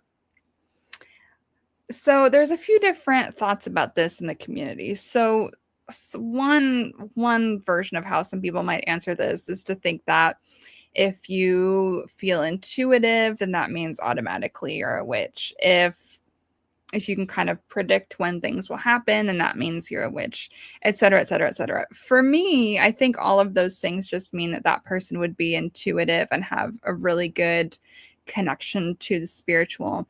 For me, for someone to be a witch, you have to decide to be one. So if you want to decide to be one, then I would say go for it. And that is going to involve a commitment to learning how to do witchcraft, learning how to do magic, learning how to do all of these different things that witches do. Because for me, witchcraft, and whether someone is a witch or not, it doesn't have to do with these qualities like intuition. Someone can be incredibly intuitive and have really wonderful powers of, let's say, manifestation or good luck or whatever we want to call it. But that doesn't mean that they're practicing witchcraft. And so witchcraft is a specific series of practices.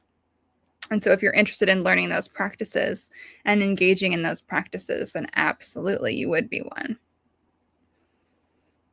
How's that for a cryptic answer? But also kind of direct. And the advice would be, if you're compelled by this thing called witchcraft, if you find it interesting, if you find it inspirational, if you find it attractive or just cool as a spiritual practice, then learn more.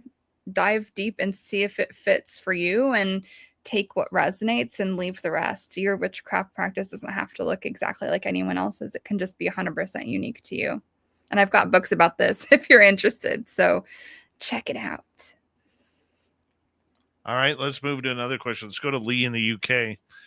Hi, Sabrina. Is spirituality a chemically, naturally induced state of mind that is not supernatural, but a simple state of mind? Good question. I think it's both, to be honest. I think it's a mix. I do think that when you're talking about chemical states,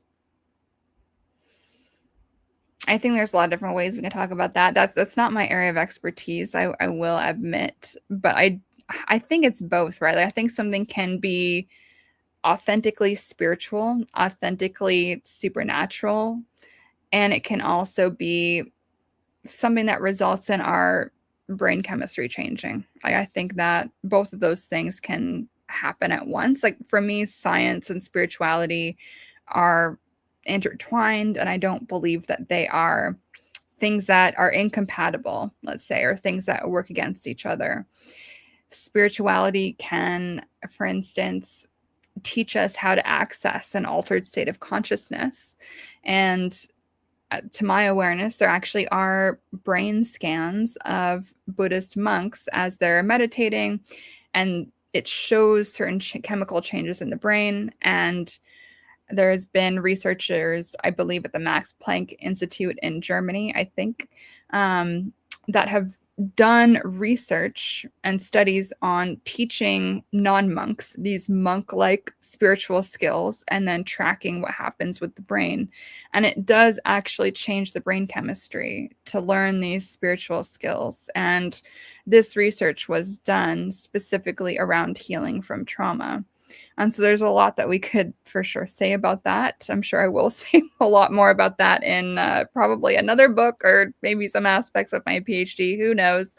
But I think they're kind of intertwined. Like, I don't think we can really fully separate them from each other. And I think slowly but surely scientific research is catching up to how spirituality can heal the brain. And of course, what comes with that is changing that brain chemistry as well.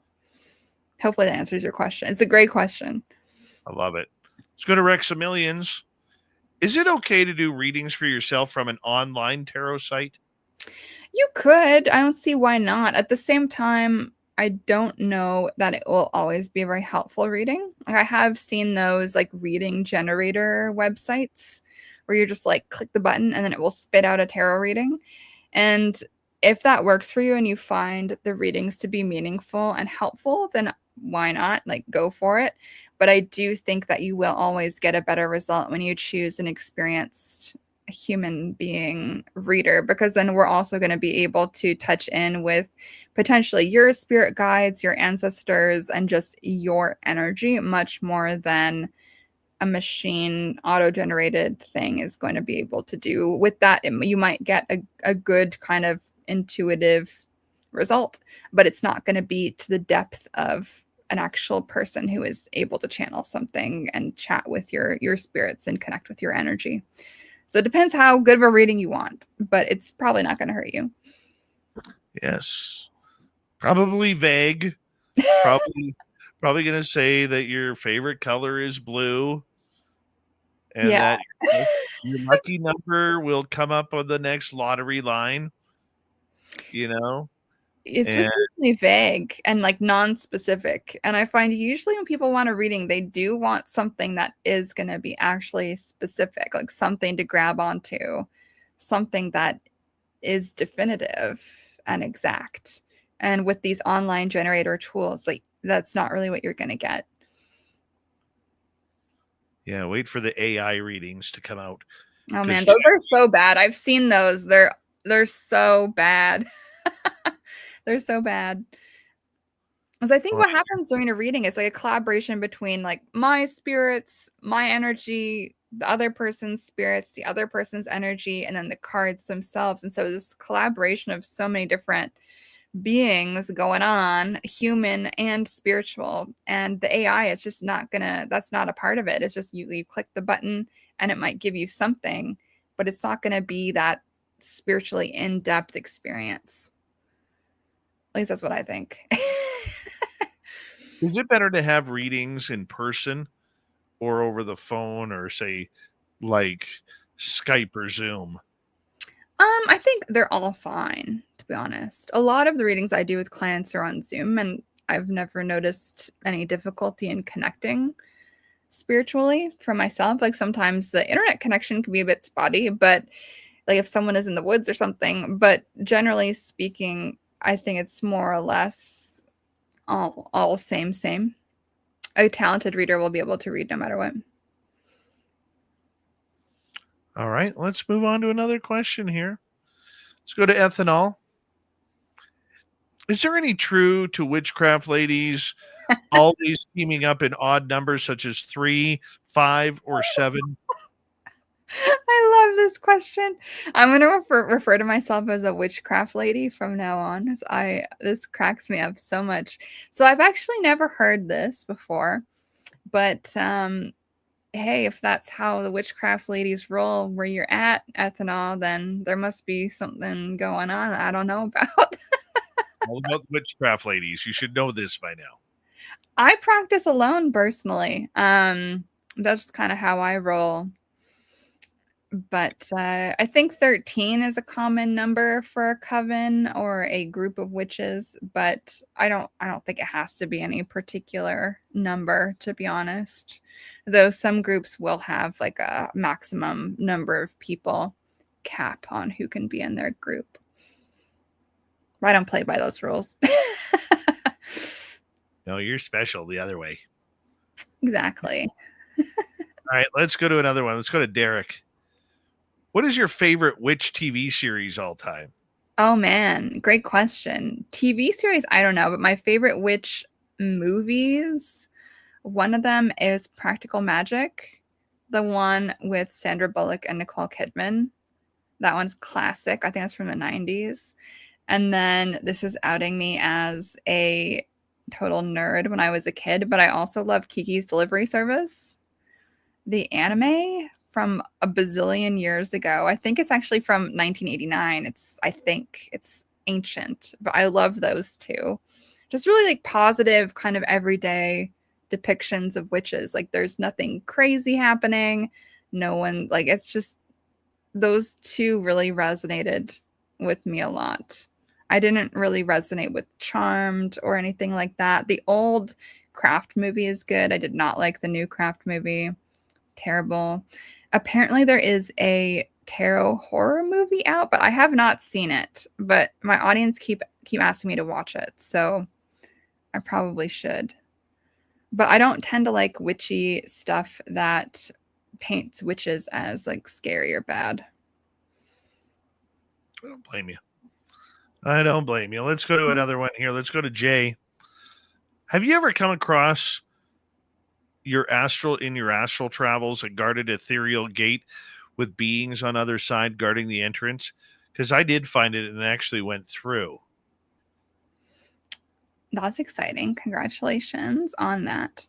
So, personally, astral travel isn't a big part of my practice, actually, which might be surprising. I think it's a completely legitimate practice, but more often than not, my practice is a little bit more grounded, I guess, and down to earth, and more to do with my immediate surroundings in this particular life than stuff like that. But I think it's super cool, and I think that's awesome that you're able to do that, my friend. That's super cool. That surprises me that you don't astral travel. It's not really my thing. Like I can do it, but I kind of like don't care. I know that sounds maybe a bit odd, but witchcraft in general, for me, it's so much more about the tactile. And for me, it's much more about mediumship and spirit work and energy work and being present. So in my first book, Witchbody, I call this a reinvigorated presence, which I contrast with this idea that witchcraft like re-enchants the world, so to speak. Like, I don't believe that. I think the world has always already been enchanted, and the point of it is to just be so much more present that what the most banal things that surround us every day become obvious as the spiritual entities that they are. So my approach is a little bit more be present, a bit less go places, though I know that that is not everyone's practice. And I have done a lot of spiritual journeying in the past, but for whatever reason, these days it doesn't take up a ton of my time. And whenever I do, it is a lot more similar to, let's say, shamanic journeying style of work than astral travel per se. And that's a distinction that I'm sure we could spend hours talking about. I'd love to. Would love to. Let's go to Caged here. I was told my gifts were bad, and then I found out my grandmother, now dead, had the same gifts, but was allowed to talk to me about it. Have you ever heard of people who have death dreams of others? Okay, there's a lot here, my friend. Let's see. I do think a lot of times these gifts do run in the family. They definitely do run in my family. So congratulations to you for having those gifts passed down. That's definitely something that I hope you develop and keep developing and don't run from, and just embrace if that's something that resonates. And people who have death dreams of others, I assume that means dreams about others passing before they pass. I have heard of this. I have heard of folks who can do that. That's very much a premonition-y way of engaging with things, which is not a skill that everyone has. So again, something absolutely to lean into and continue to explore and develop. Let's go next to Blue Moon. All right. I think we asked that one earlier. Let's try another one. Nope. This one. Do you have a YouTube channel I can go to? Oh, I do have a YouTube channel. It is youtube.com/Sabrina Scott. I know it's a little confusing. My website is sabrinamscott.com, and then my YouTube is just /Sabrina Scott. But I beat the other Sabrina, I guess, on YouTube. Good job. I know. We got 30 seconds. Let's go to Deb. Do you believe there's a difference between consciousness and Christ consciousness? Oh my God. I don't know enough about Christianity to even answer this question. But I'm going to go read some stuff and think about it. And the next time you have me on, I'll have a good answer. Well, I promise you it won't be 5 years, okay? I would love that. This has been a blast. Well, it'll be 3.5 years. No, but you gotta get my beard tattooed on you. All right, I'll work on it. And I love the little chat with the heart. So cute. Thank you. Excellent guest tonight. Yay, great audience too. Much love to you, Sabrina. Thank you for being our guest. Coming up next, we have Swamp Dweller. then Courtney Marcassani with a very busy UFO report. Thanks so much. You're listening to Spaced Out Radio with your host, Dave Scott.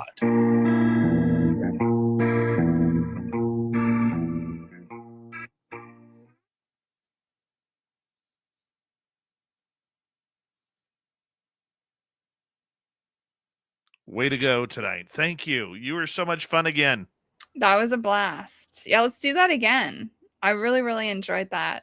We didn't even touch the tip of the iceberg or one. I know, because I know we can get into advanced level topics, and there's not very many people I can actually talk advanced work with. Like most people, it's like beginner, intermediate, maybe intermediate, but it's clear that you know what you're talking about. So it would be super fun to get into like advanced crazy land with you. Let's do it. Let's do an episode on your channel. Yeah, I would love to. That'd be so fun. I don't know Yeah. how to set up this like thing that you've done though. Well, we can use mine. Okay, sure. That works. Yeah, we'll figure it out. Get a hold of me. You got my number? Oh, should I email you or call you or text you? What works best for you? Whatever. Okay. All right. Yay, thank you so much. Yeah, let's figure it out. I think that'd be really fun. Let's do it. All right, buddy. Take care. Bye. Bye. Sabrina Scott, everybody. How awesome is she? Courtney's looking ready, like she's ready to drop kick somebody off the top turnbuckle in the UFO world. I'll be right back, everybody.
All right. I'm going to bring Courtney on quickly here. How you doing, buddy? Hey, I'm good. I'm traveling. I left from Anchorage tonight and am over, laid over in Seattle. So I'm checking in from my hotel. Where are you heading? I'm heading to Montana. Oh, very nice. Yeah. How you doing? Did you fly or did you drive? I flew from Anchorage and I'm going to fly in the morning. So it's a long break between flights for some reason. Oh, wow. Wow. Yeah. How cold was it back home? It was like 18, 15. Overnight, it got down to like 9, 10. Yeah, So, that's where we're at right now. I almost feel like I need a jacket outside. yeah, I think Montana's going to be worse. I think Montana's like crazy cold right now. So good to see you. Thank you for Yeah, filling. no problem. Lots of news. Yeah, well, I'm a little bit read up. I've been reading a bunch, but I'm hoping you're more read up than I am. I'm read up tonight. We'll have Okay, a good good. discussion. Good. Thank you tonight to Galactic J, Major Lee, and Deborah Rooney for the super chats. Greatly appreciate the love and support. And let's get going here, like right now. 4 minutes for Swamp Dweller.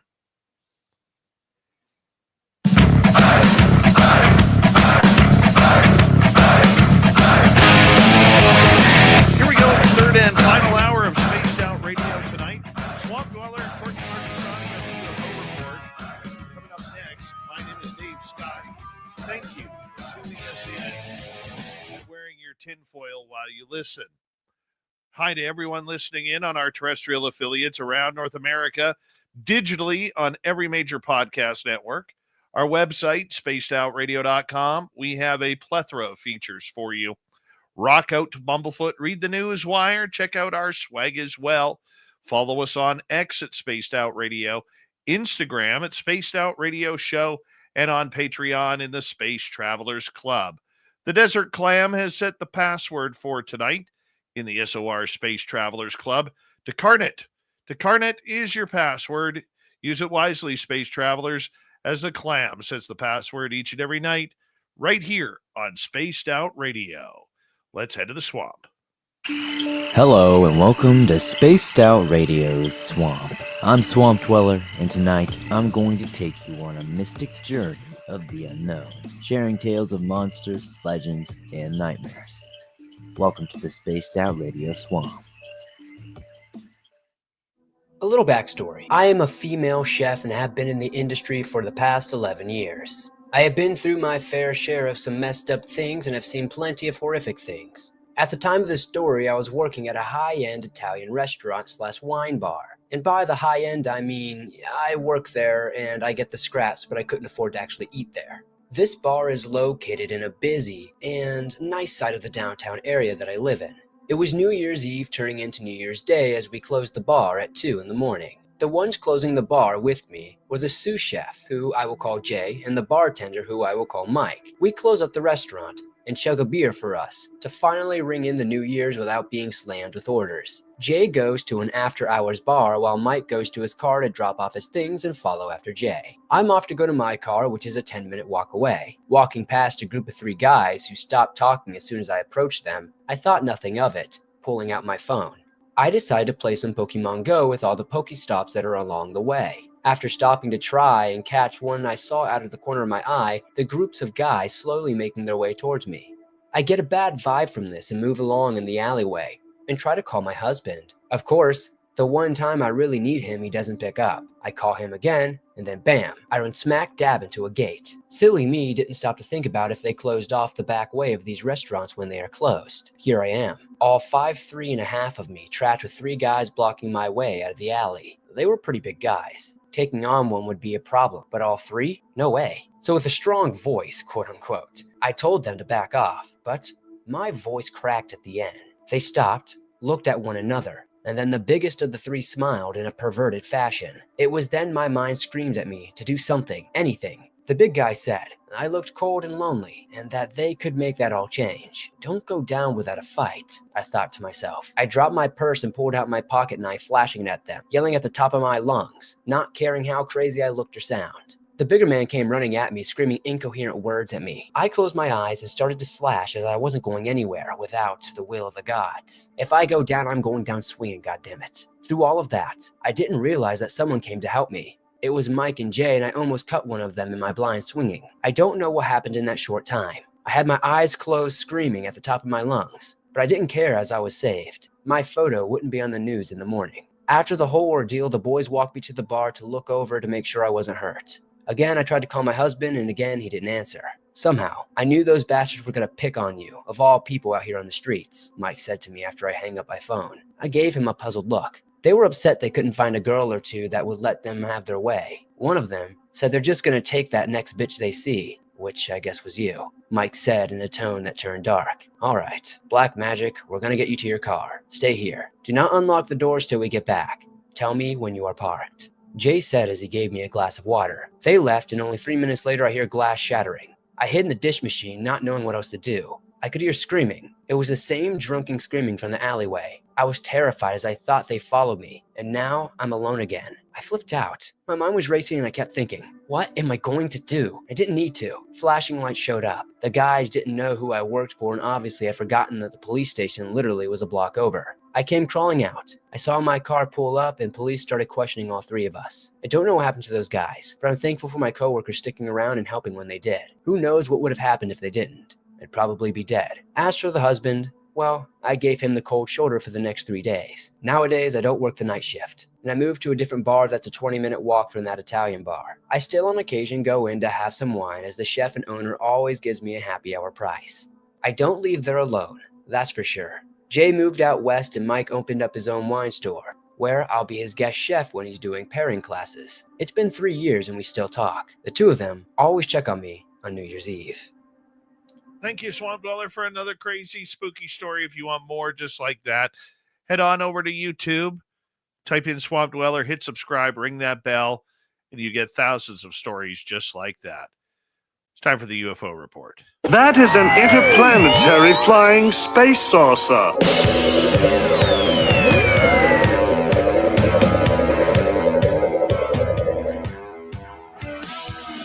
You have made me very angry. Very angry indeed. Courtney Marcassani filling in for an ailing little Timmy James tonight. Yeah, he's back on the DL, feeling sick, feeling ill, but that's okay. Courtney is here from the lovely city of Emeralds, Seattle, Washington. Courtney, welcome back. Hey, Dave, I'm glad to fill in. I hope Tim's feeling better soon. The crud is going around. It's really bad, too. You get really sick, and then it comes back, and then it comes back again. It's like a 3-repeater. It's horrible. Well, when it's minus 22, minus 23 Celsius, or around that 15 degrees or less, minus 15 degrees, or I guess it'd be 15 degrees. Or is it minus 15? Minus 15 degrees Fahrenheit. That's what it would be. It gets cold, and it starts to hurt. It catches quickly. I don't think people realize when it's that cold, you can't really be outside without gloves or a hat. You have to run from one place to another. If you're out there for a really long time, it really does start to burn. I don't think people that don't live in those cold areas get that. It starts to burn. Oh yeah. And it starts in the fingers, in the tips of your fingers. Yeah. If you're not wearing gloves, and within seconds, the tips of your fingers start to get painful. Yeah. Painful. Up near Fairbanks, they get down to that all the time. And when my sister was in college up there way back in the day, she was running from one dorm to the other, and she got frostbite because she was a ninny and didn't wear gloves or a hat or whatever, and it was below. And her hands turned, her fingertips turned black. Oh my goodness. I mean, it healed eventually, but I'm not sure if she still has good feeling in them or not anymore. But yeah, she got frostbite. Yeah, man, that's scary stuff right Kind of there. crazy, yeah. Yeah, you got to be prepared for the elements. I'm okay as long as my hands are warm and my feet are warm. The rest of me, I'm okay. Yeah. Doesn't matter how cold. Yeah. I saw your injuries from hockey, and I'm sorry to see that. I saw your post with the bloody lip that your son wanted to fight. It's healing. It's just a little hard ball right now, scar tissue. So for people who weren't listening last week, I was playing a game of floor hockey with my son, who's 11, and he's like, "Let's go, Dad." Look, there's two rules of thought here. Number one, it's the whole father-son thing, but number two, it's a hockey thing. Yeah. Okay, and when you get asked to go, you got to go. So it was round 2, and I had my son kind of in a little headlock, and he hit me with his left hand, punched me right in the just underneath my bottom lip, and it pushed my lip underneath, and my teeth cut it, or cut the inside of my lip, and I went down. I went down. I'm like, oh man, that hurt. Right? Did he give you the boots? Did he start kicking you? No, he didn't kick. No. But he's like, "Are you okay, Dad?" I'm like, and so I showed him my lip. He was Right? worried. Mm-hmm. And then, as a dad, you can't be mad at that. No. He called for it. I answered the bell. And I took a shot. It's okay. Yeah. I'm okay with that. It was on. You just got injured. It was on. Poor Absolutely. Dad. Absolutely. So you just gotta go. Where do you want to start? I don't know. You should kick off. I mean, there's so much swirling around. Nothing's confirmed. A lot of it's just rumor. So I don't know where you want to start. Luna, maybe. Well, let's start off with Lou Elizondo.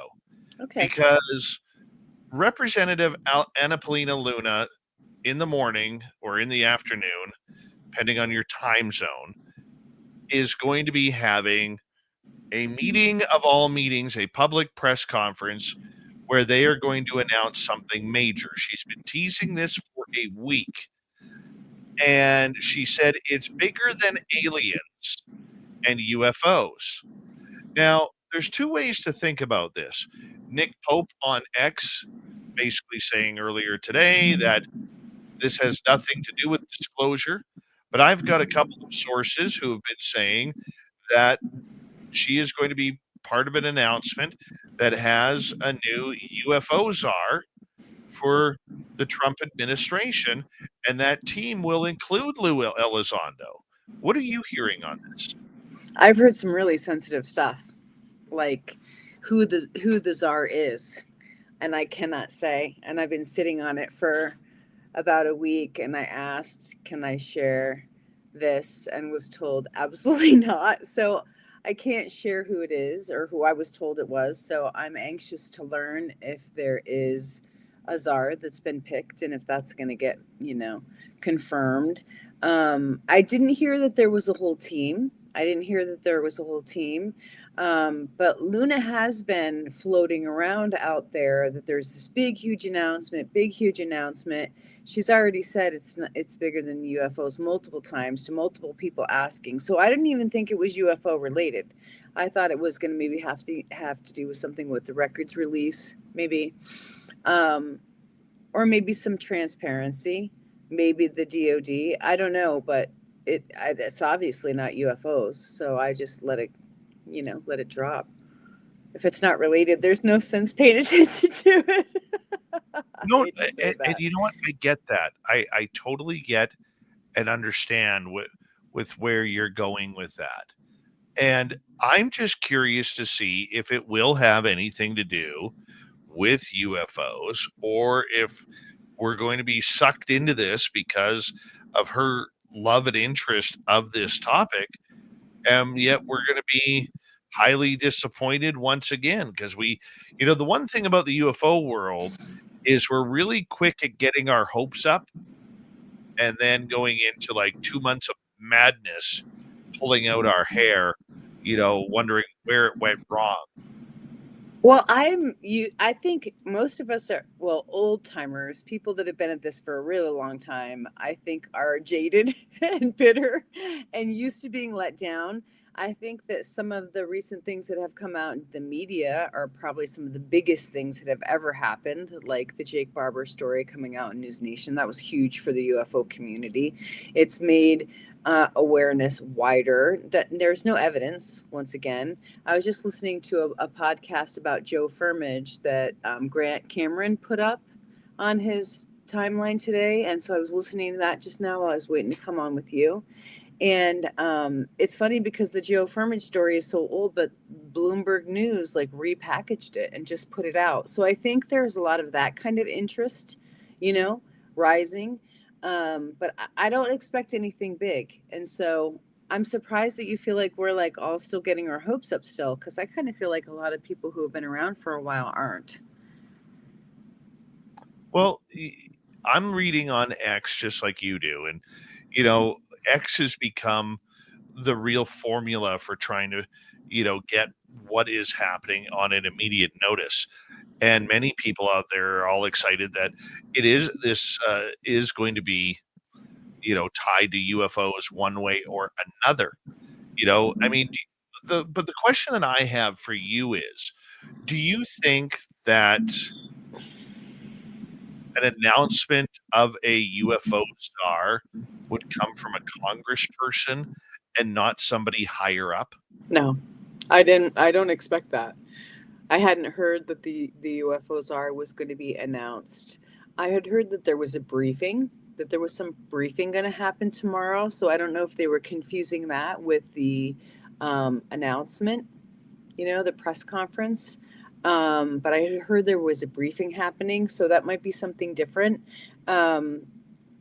Yeah, I would think if the UFO Zar was going to be announced, it would definitely be I don't think it would be from a congressperson. I mean, if it's somebody in the UAP caucus or the UAP caucus maybe announcing it, maybe, but I think they would want to elevate that. It's very unique. It would be a new thing. It's been rumored that somebody's been selected, so I think it would be from higher up.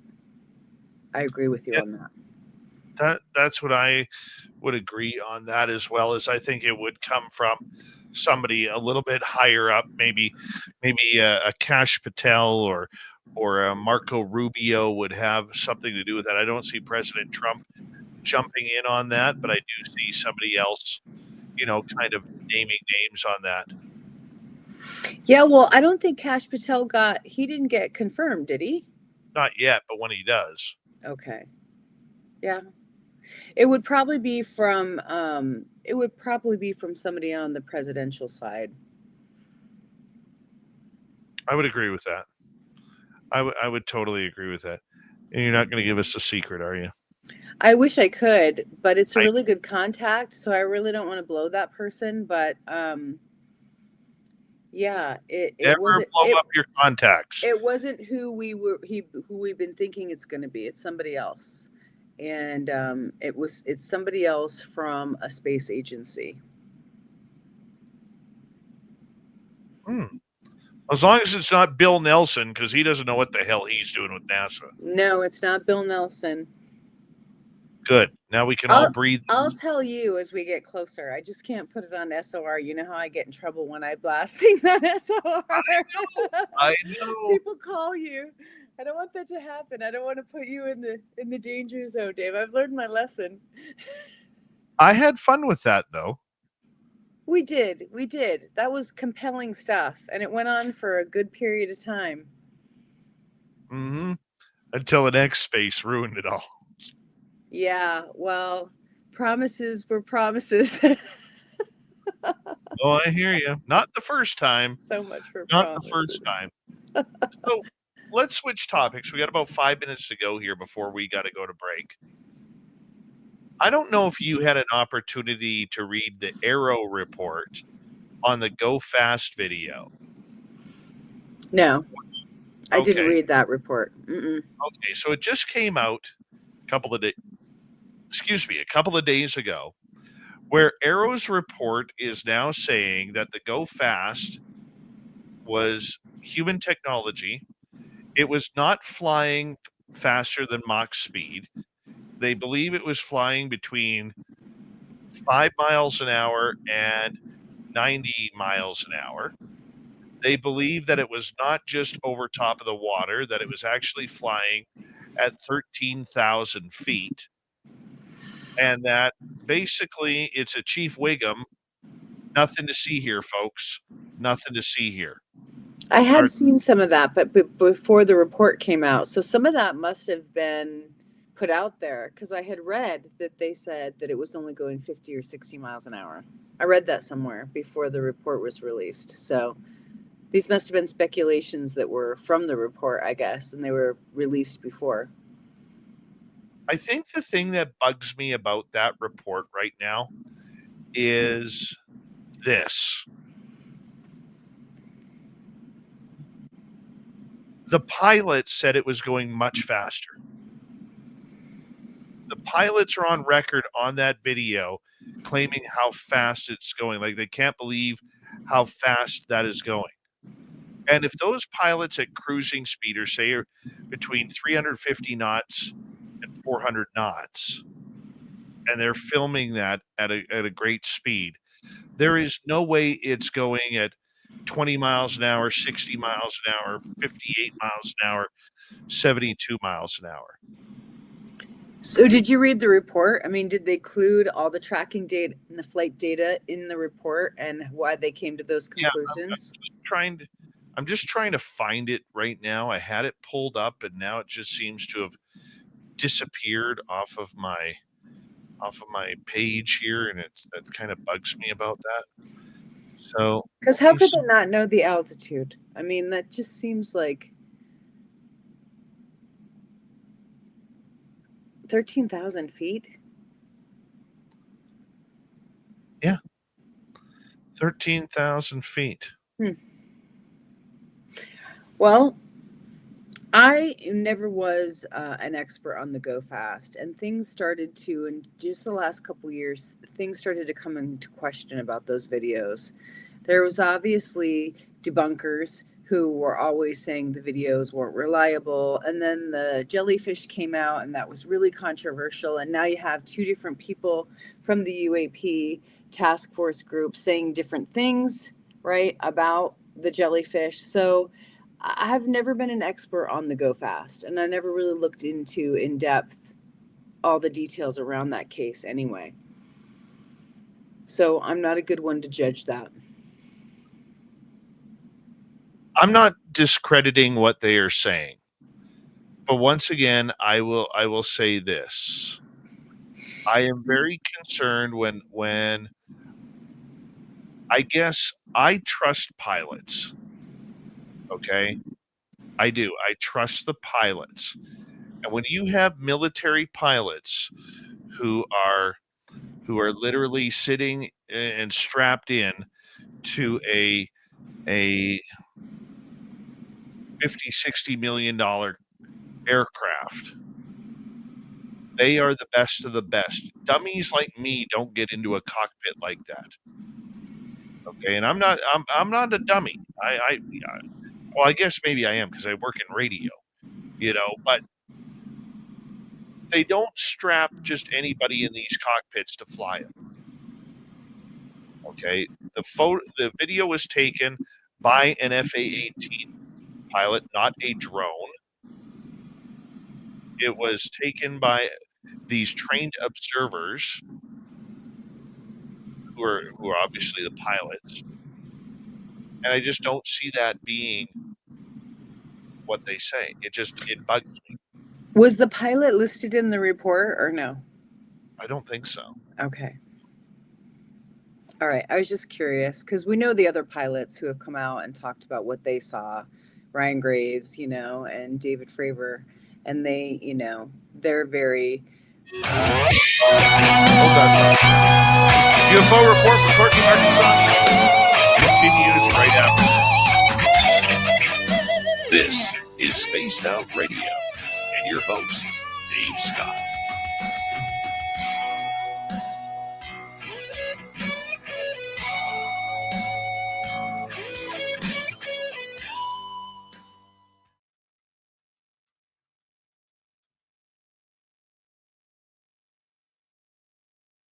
I'm trying to plug in my battery because No problem. I'm getting low. Hang on. The footage was not filmed by a drone, Lee. It was filmed by FA-18 Super Hornet using an AT Fluor Raytheon pod with a pilot and a weapons systems operator who were tracking it. That's why there is audio of this video, Lee. Okay? So we're not going to do this tonight, Lee. We're not going to play the Dave is wrong on everything game when I've done my homework. Thank you.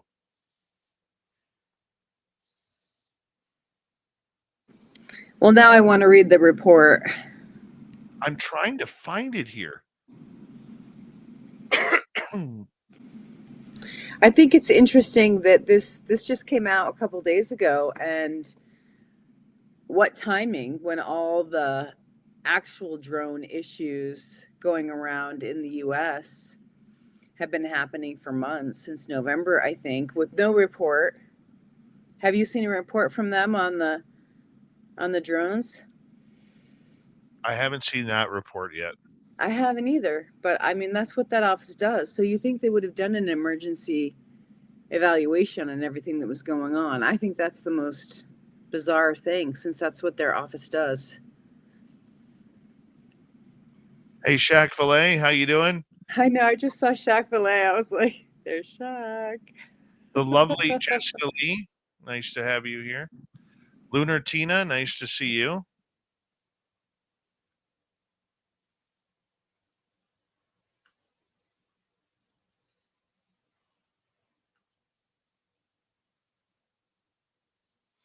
I'm listening to this audio. I'm almost done. It's called The Cosmic Con. Nice. Bloomberg did it. Grant just posted it, and it's real. It's like an interesting audio where you just listen to the guy, the reporter, reading the story. But man, Joe Firmages just loses his shit, ends up in jail. This crazy pedophile guy is his lawyer on record. He's not even a real lawyer. It's just going downhill fast right now in this part of his life. So sad. Bill Jones, how you doing? Yeah, I mean, you think about it. Firmage was credited for literally helping start the World Wide Web. I know, the internet. I mean, I know so is Jacques Vallée, but you know, Firmage is along those lines, that kind of caliber. And he was so young. He was young doing it. Crazy. Yeah. Yep. I didn't know that Hal Puthoff was an advisor on his board when he left and he stepped down from US Web. I knew that Hal Puthoff was involved with, you know, one of their demonstrations, but I didn't know that Hal Puthoff was actually an advisor. That's a big deal.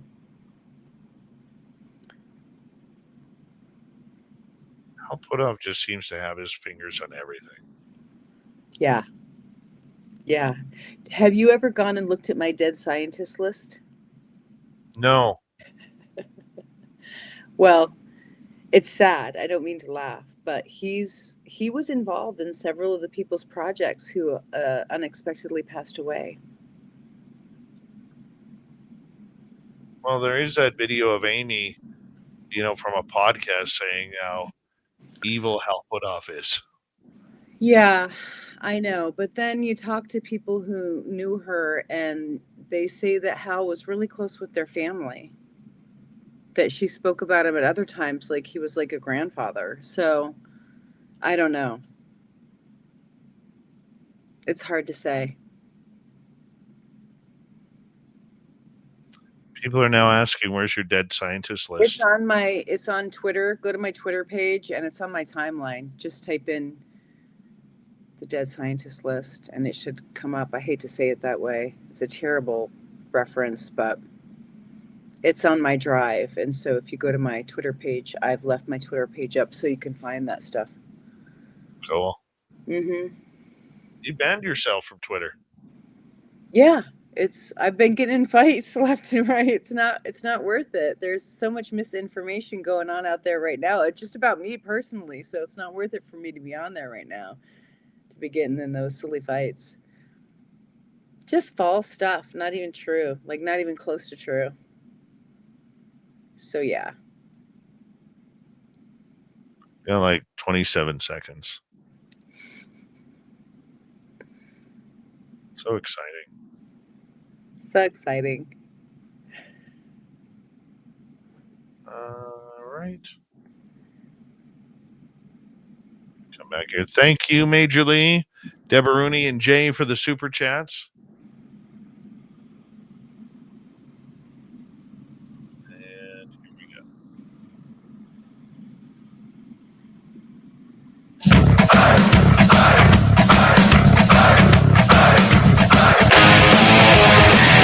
Here we go with the final half hour of Spaced Out Radio tonight. Good to have you with us. My name is Dave Scott. We always appreciate you tuning us on in wherever you are on this beautiful planet we call Earth. Reminder to all of you that if you've missed portions of this show or others, you can always check out our free archives on YouTube or any major podcast network.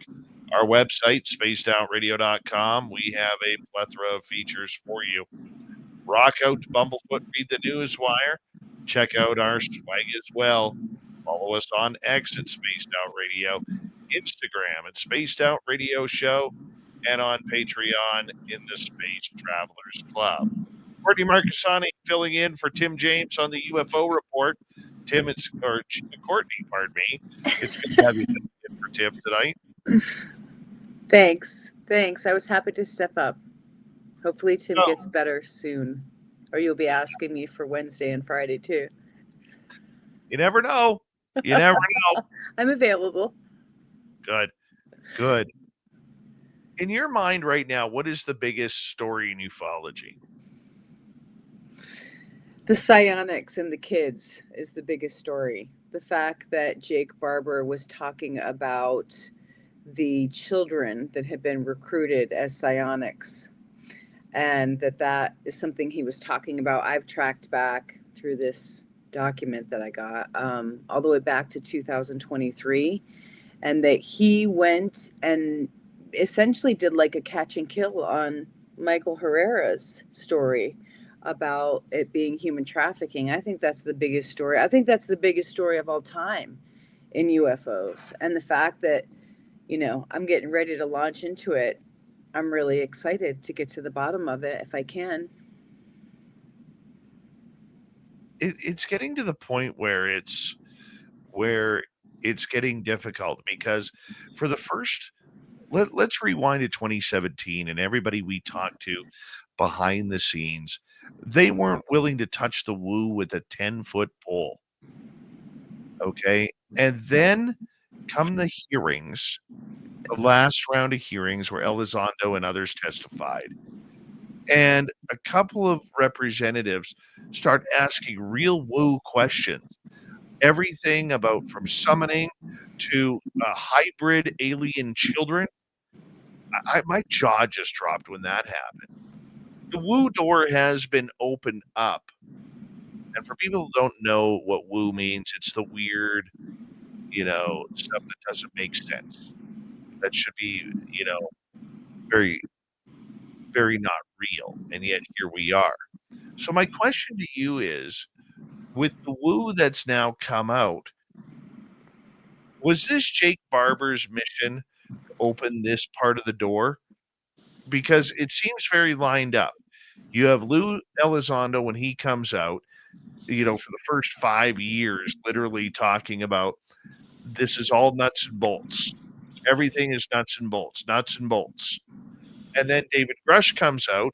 He opens up the door to aliens and the fact that the U.S. is holding this technology. Then Lou's book comes out where he talks about what a weirdo he is. I mean that in a complimentary way. And now we have Jake Barber coming out with more woo about summoning UFOs and using children to help them, guide them towards this woo-filled life. Well, you and I both know personally, like back in 2021 when we were in Fight Club together with all those guys, not Lou, but, a bunch of guys in the IC. And, they weren't anti woo, but they just didn't want to hear any of it, and you and I are in there like psychic phenomenon, as part of this. And that was always like part of the debate that we were trying to have with these individuals, saying the psychic stuff is real. This is where it's at. Consciousness is part of this. Don't overlook it. And even at that time, Ross himself was like, no, I don't buy it. And so there has been a huge sea change behind the scenes, obviously with Ross personally. I know he says that. He came around. He had to look at it when it was being talked about by people like Gary Nolan. And obviously he said he's been working on this for 2 years with Jake Barber. So, I think that it's the people who are real experiencers. We know that the psychic part is part of it because we've experienced it. It. And the other part of it that I think is grounded in science is all of the people that have covered it for so long, like Jacques Vallée and Eric Davis. They have that paper that talks about psychic phenomenon, the 7 layers of incommensurability. I mean, it's been out there for a while. But when you ask, do I think is Jake Barber the one to usher this message in? Yeah, because he did. And the way that he did it. And so many people, when he first came out with the story, all had all this shock and awe about it. And were like, they shouldn't have covered the psychic part. They shouldn't have covered the psychic part. They should have left it. They should have just gone into the crash recovery or egg recovery. But I mean, you have to look at it. If they planned it this long, they meant for that part of the message to get out, right? I mean, it's not an accident. So you think it's all on the timeline? Yes. I didn't used to think that, but I do now, after having been in this for so long. I absolutely do think it's very, very well coordinated by people that are doing controlled disclosure. That's where I'm at now. Yeah. Aren't you? Or do you think that it's I thought that somewhat? from the beginning. I thought that from the beginning. It's all on a controlled level. Yeah, and we've debated what disclosure really is, and you've always said it's everything, right? Disclosure would be everything: the craft, the bodies, the woo. So where do you feel like it's getting towards now? Do you feel like it's getting towards a true disclosure, or do you still feel like the curation of the narrative is not really disclosure? I'm going to say this. Later this week, I'm going to have one of the hardest interviews I've ever done. And it's with a gentleman on X named The Average Chris, who is an extreme critic of everything UFO. I think critics putting it lightly, but yes, that's very nice of you. That's a very nice way for you to put it. Well, as a journalist, I have to remain unbiased, but I do have bias because of my experience. Right. I get that. And I believe a lot of the things. I don't believe a lot of I don't like a lot of his tactics, but I do believe a lot of what he's saying. That I do believe that this is for the most part, there's a lot of controlled propaganda going on regarding what we're seeing in this alleged disclosure movement. Is he part of that propaganda? Does he admit to the fact that he might be, part of it, or no? We'll find out later this week. Because a lot of people think he is, and that he's from the DIA and he's working, and we know other people who have had positions in different DIA positions or CIA or whatever. They're in the UFO field and they're working. So I wonder if anybody's formally asked him that, if he's on the job. I planned on it. I'm just curious. I'm just naturally curious because I see the way he moves, and I see the things he does, and he's not the only person to be doing that, but Well, I think there is a grave concern right now. without going too far down this rabbit hole until Friday. Right. I'll watch on Friday. Okay. I didn't know he was coming on. There is this group of current and ex-military members that are watching these whistleblowers very closely. Mhm. Some of them who have had extremely high levels of clearance, where they would be able to know whether or not whether or not these things exist at certain places. And I believe when they say they haven't seen it. And so that is something that is very much, I'm very much watching it. And yeah, I'm sounding a little skittish when I'm saying that, but I want to build up the suspense for that show with the average Chris. Do I think he's connected? Yes, I do. To what extent? I don't know. But I'm going to ask him. Yeah, well, people are out there passing around his credentials in his photo and his pages to warn people. I can tell you that's been going around for weeks, to say, be careful of trusting this person, and so that's just something that I heard, that he was on X and doing a lot of what he was doing because he was working, as somebody to do management of the UFO field. I don't know that I believe that. It's just something that's been said, behind the scenes of the X community. We'll get it from the horse's mouth. We will. But I mean, getting back to your original question about the psionics, as somebody who has experienced summoning and somebody who's had very close encounters with craft on the ground, I believe what Jake Barber is saying. The emotions, the feelings, everything that he has described is what I recall going through in the moments that I've actually done that in front of people. And I don't know if you've tried summoning. Okay. I much prefer that over psionics because that's me and my terms coming from government.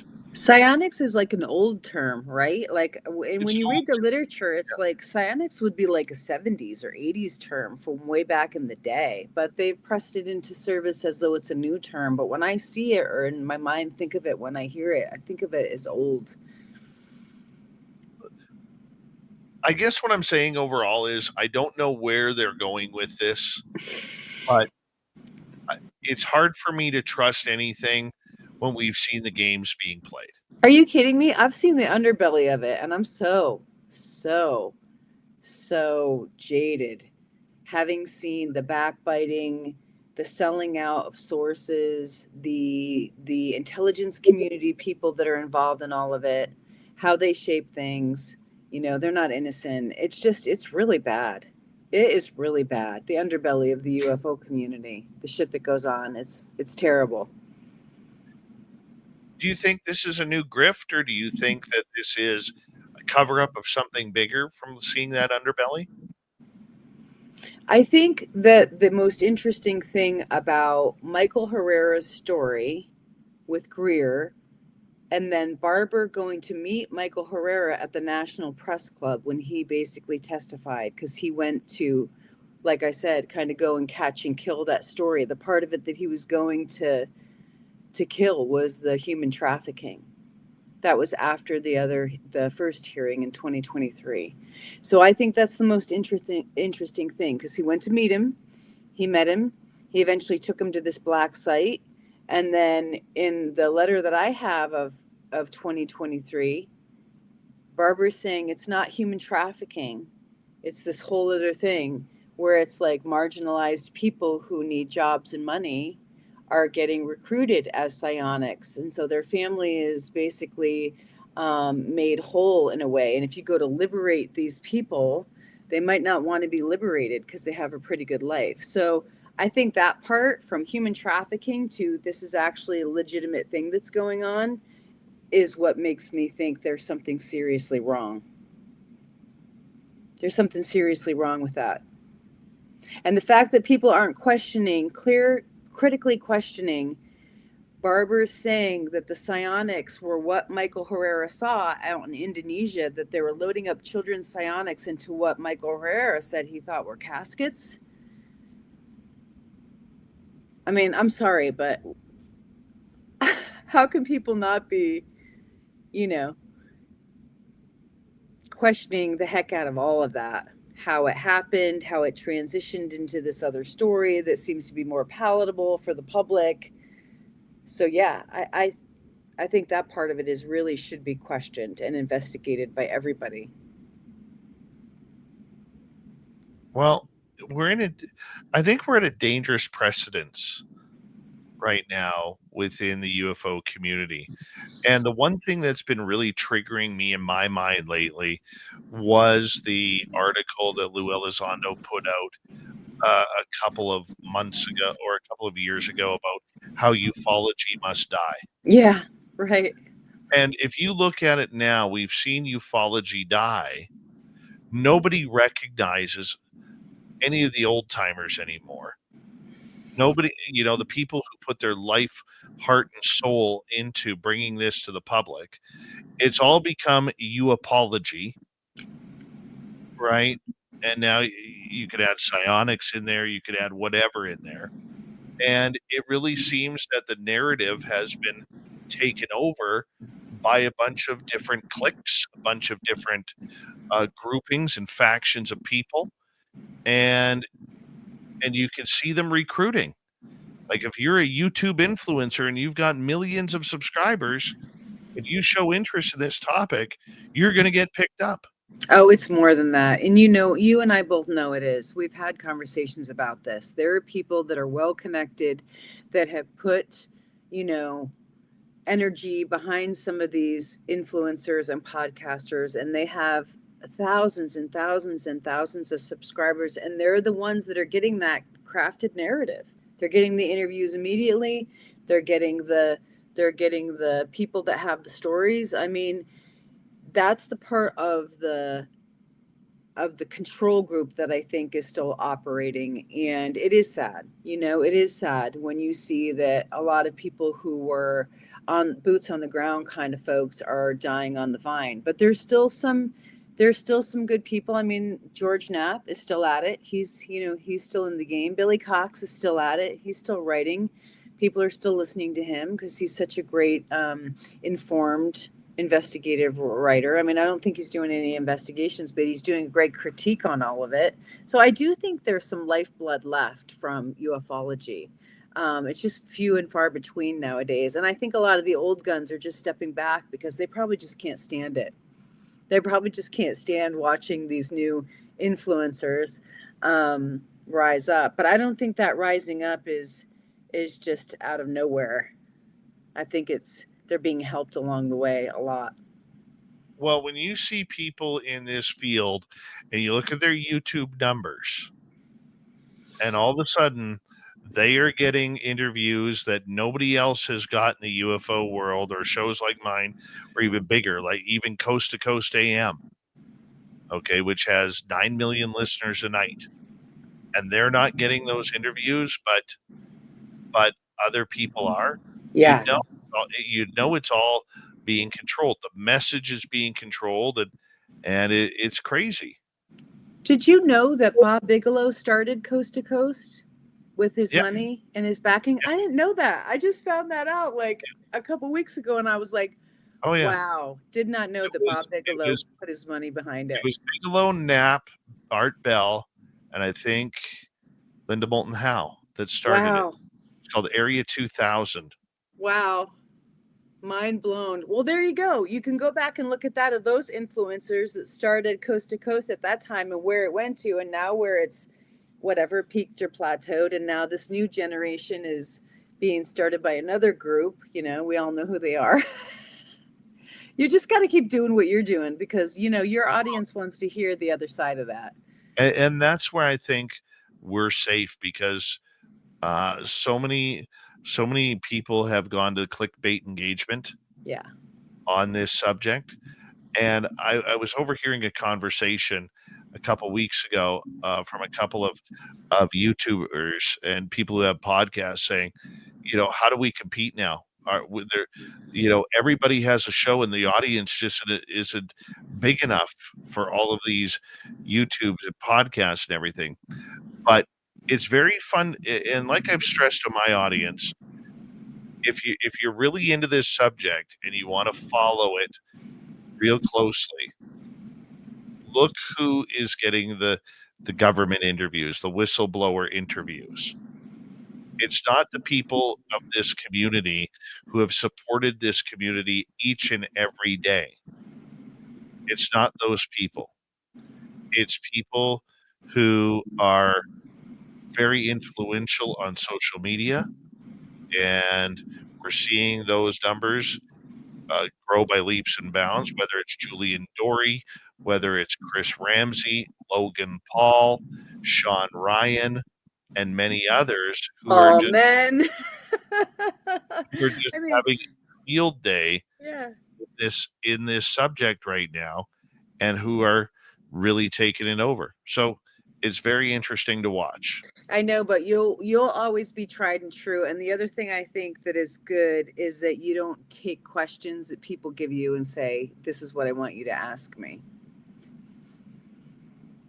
Very true. I mean, come on. When it's scripted like that, it's not really an interview. I agree with you. Courtney, what do you see happening within the next few weeks here? As we got about 45 seconds. Well, when you're lead off batting saying that the UAP Zar might be coming out, I'm a betting girl, so I'm going to say maybe we'll hear from that in that announcement in the next couple weeks. I'm going to follow your lead. We're going to see. That's big. We're not going to get the Grush op-ed. I'm saying 2 thumbs down on that prediction. Right. That was big last year around this time. As always, I want to say a big thank you for you filling in for Tim James on the UFO Report. I don't know how Tim will be in the next couple of days, but hopefully he'll be better. If not, we'll give you a shout to see if you're able to join us once again. Let me know. Sounds good. Happy to be here. Sonny, everybody. She's one of the best in the field when it comes to digging. She always carries a big shovel wherever she goes. As we say hello to Mr. Ron Bumblefoot Thal. Rocking in the background with Little Brother is watching. Bumblefoot is the official music of radio. Rocking singing out every single show. Get your horns up. The guitar god himself. Special thanks to everybody listening in at work, at home, in your cars, wherever you may be. Thank you to everyone in our chat rooms, YouTube, Twitch, LGAM, Facebook, Streamer, LinkedIn, Space Travelers Club, and on X, hashtag Space Radio. I know you're out there somewhere. Remember, this show is copyrighted by Space Radio and SMR Media Ventures Limited. Thank you so much for sharing with us. Because together, my friend, make a mistake. We're watching. Mr. Bumblefoot, we need a favor. We need you to take us home.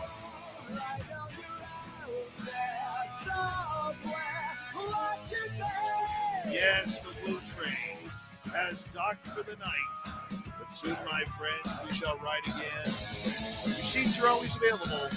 Your tickets never expire. And if you want to bring a friend, we've got room for them too. Good night, everybody.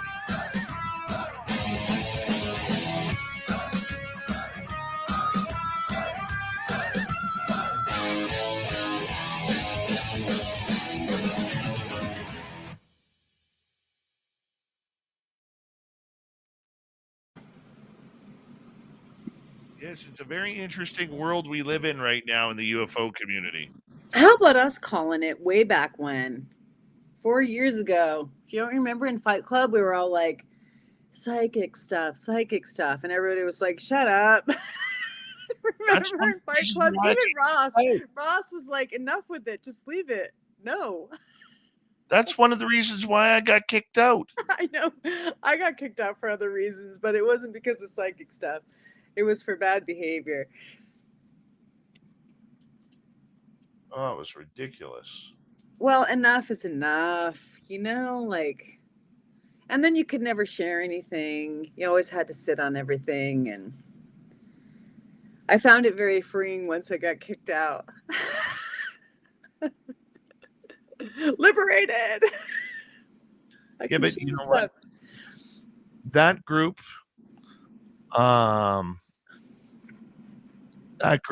it turned into another clique. Yeah, it's very cliquey. It's very clannish. They're very clannish in there. Once you're out, you're out. Courtney, do you think Jason Sands is full of shit? I'll let you take. By the way, just for the record on everything, Jason Sands will be joining us on a week from Friday. Oh, then I can't say anything. I can't say anything then. I don't want to ruin your interview. That would be bad. Has your mind changed on him? I mean, he would say that I would say this because I have said it to him, and I audibly said it, when it was all kind of happening on X, like, and you were part of it too, when we were trying to arrange interviews and whatnot. I mean, this was all supposed to happen a long time ago, and it didn't. So I have feelings about it. I'll just say that. Well, we're going to find out. We're going to have some fun with him. F around and find out.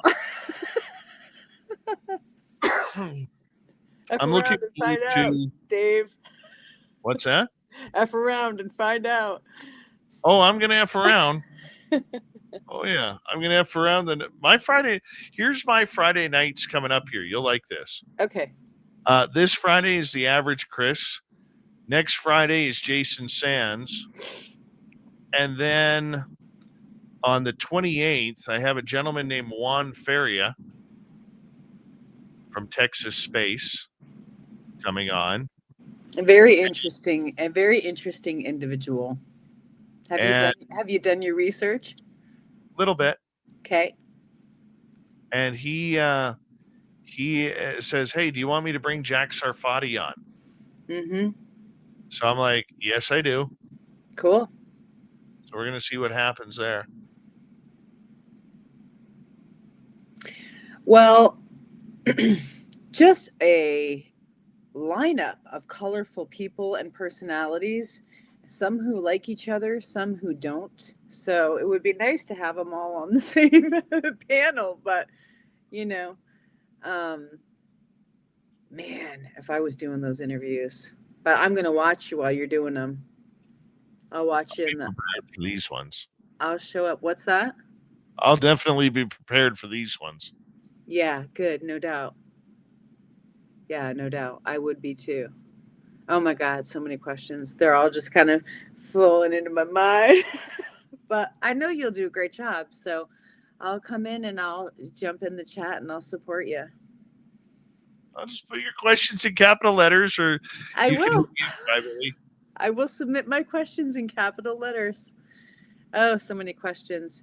Well, after coming off of Average Chris, you'll have some takeaways to bring to Sands and see what he says about that. Mm-hmm.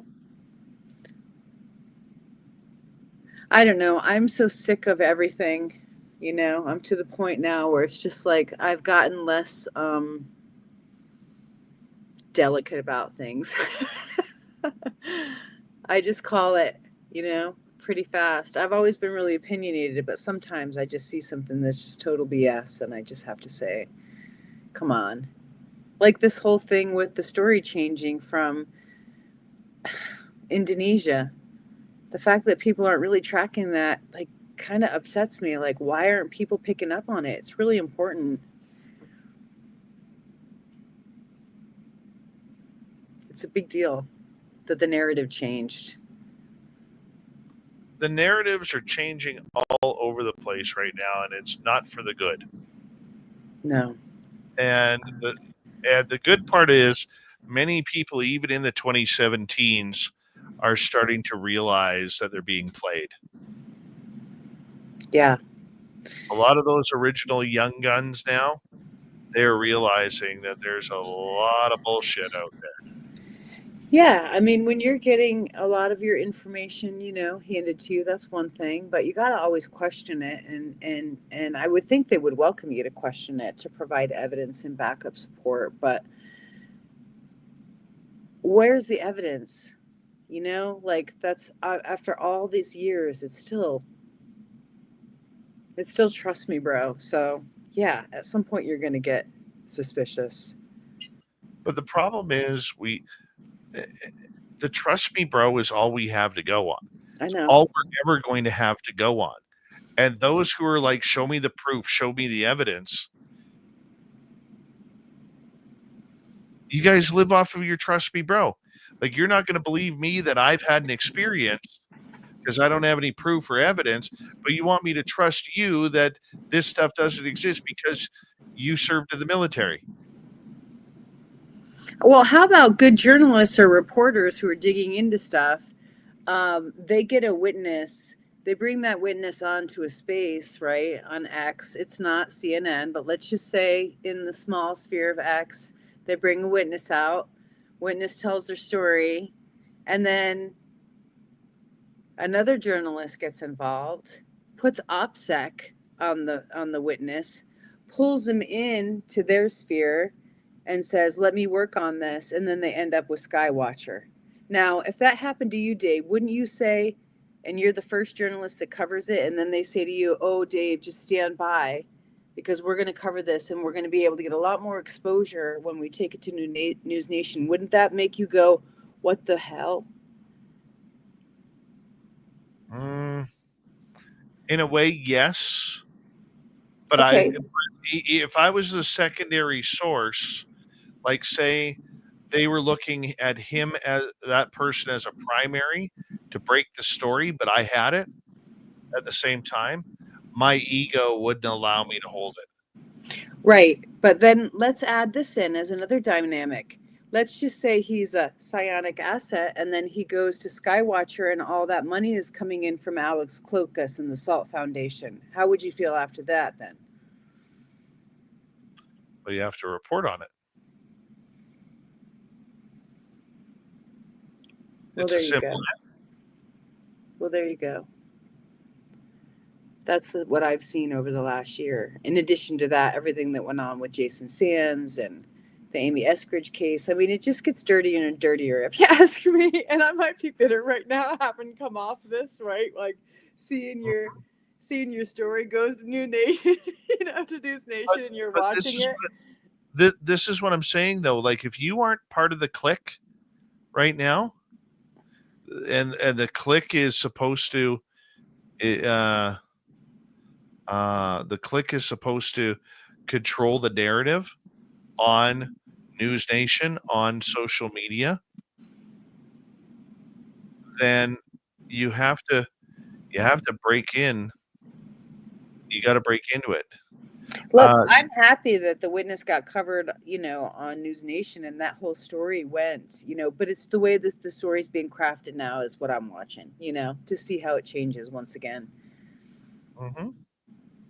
Well, it's also about making money off this topic, and I have no problem with people making money. Let me just preface that.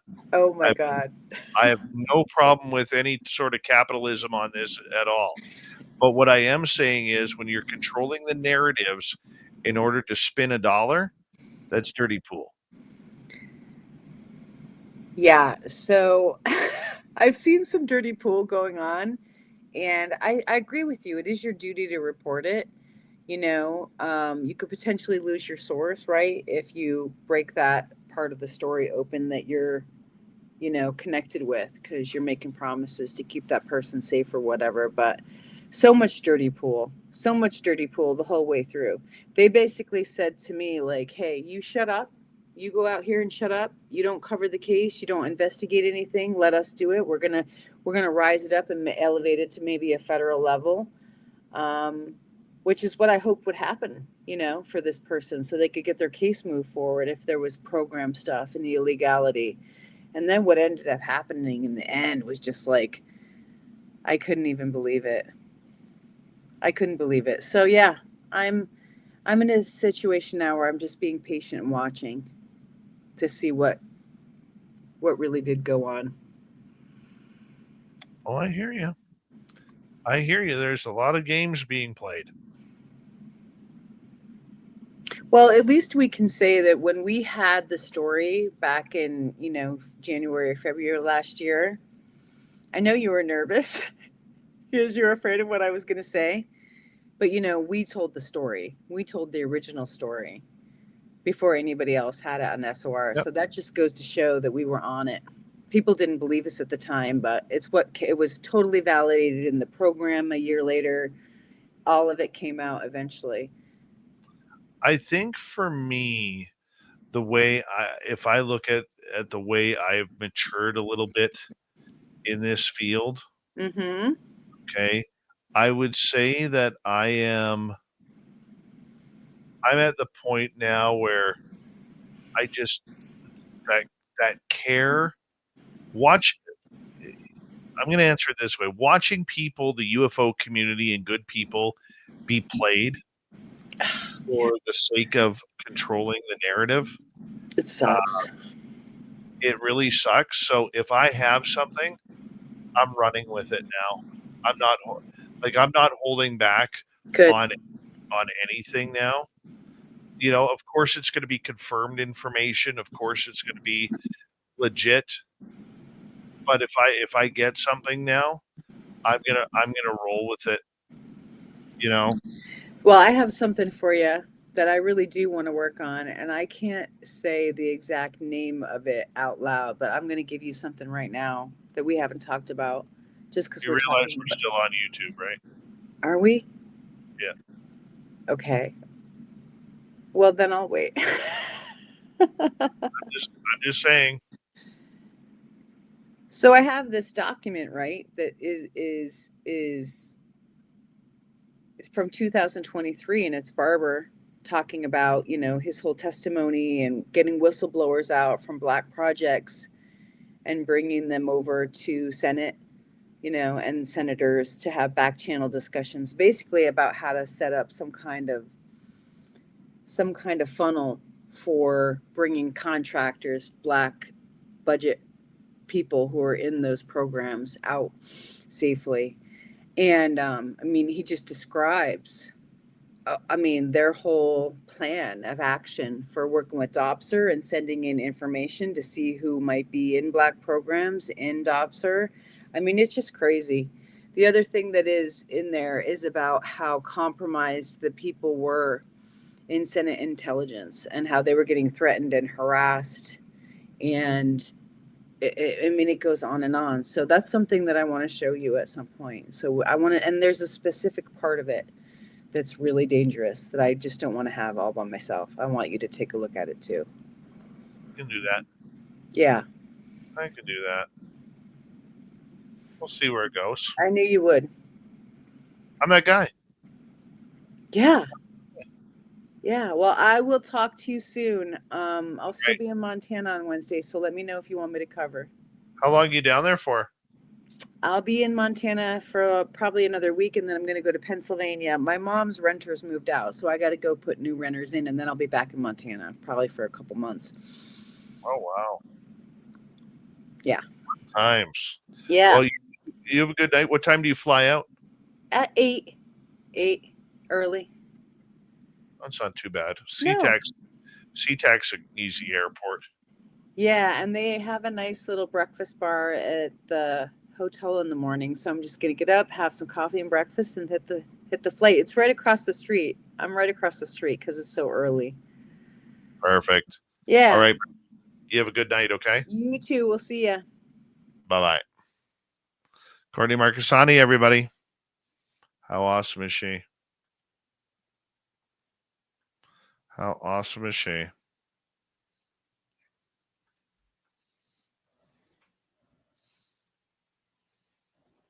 Dun, dun, dun. Tomorrow night on the show,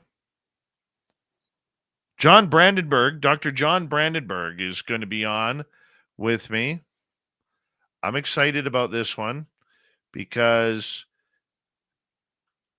he's a theoretical physicist who believes that we had life on Mars at one point. Believes it might be aliens. We're going to get into all that and more with Dr. Brandenburg. Guy is brilliant. Thank you tonight to Deborah Rooney ×2, Major Lee, Cosmic or Galactic J. Thank you for coming on in. We'll see you all tomorrow night, everybody. Let's have a fun one. Bye-bye.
Stay healthy, my friend. You too. If you need bail money, give me a call. Always, Dad. Take care. You too.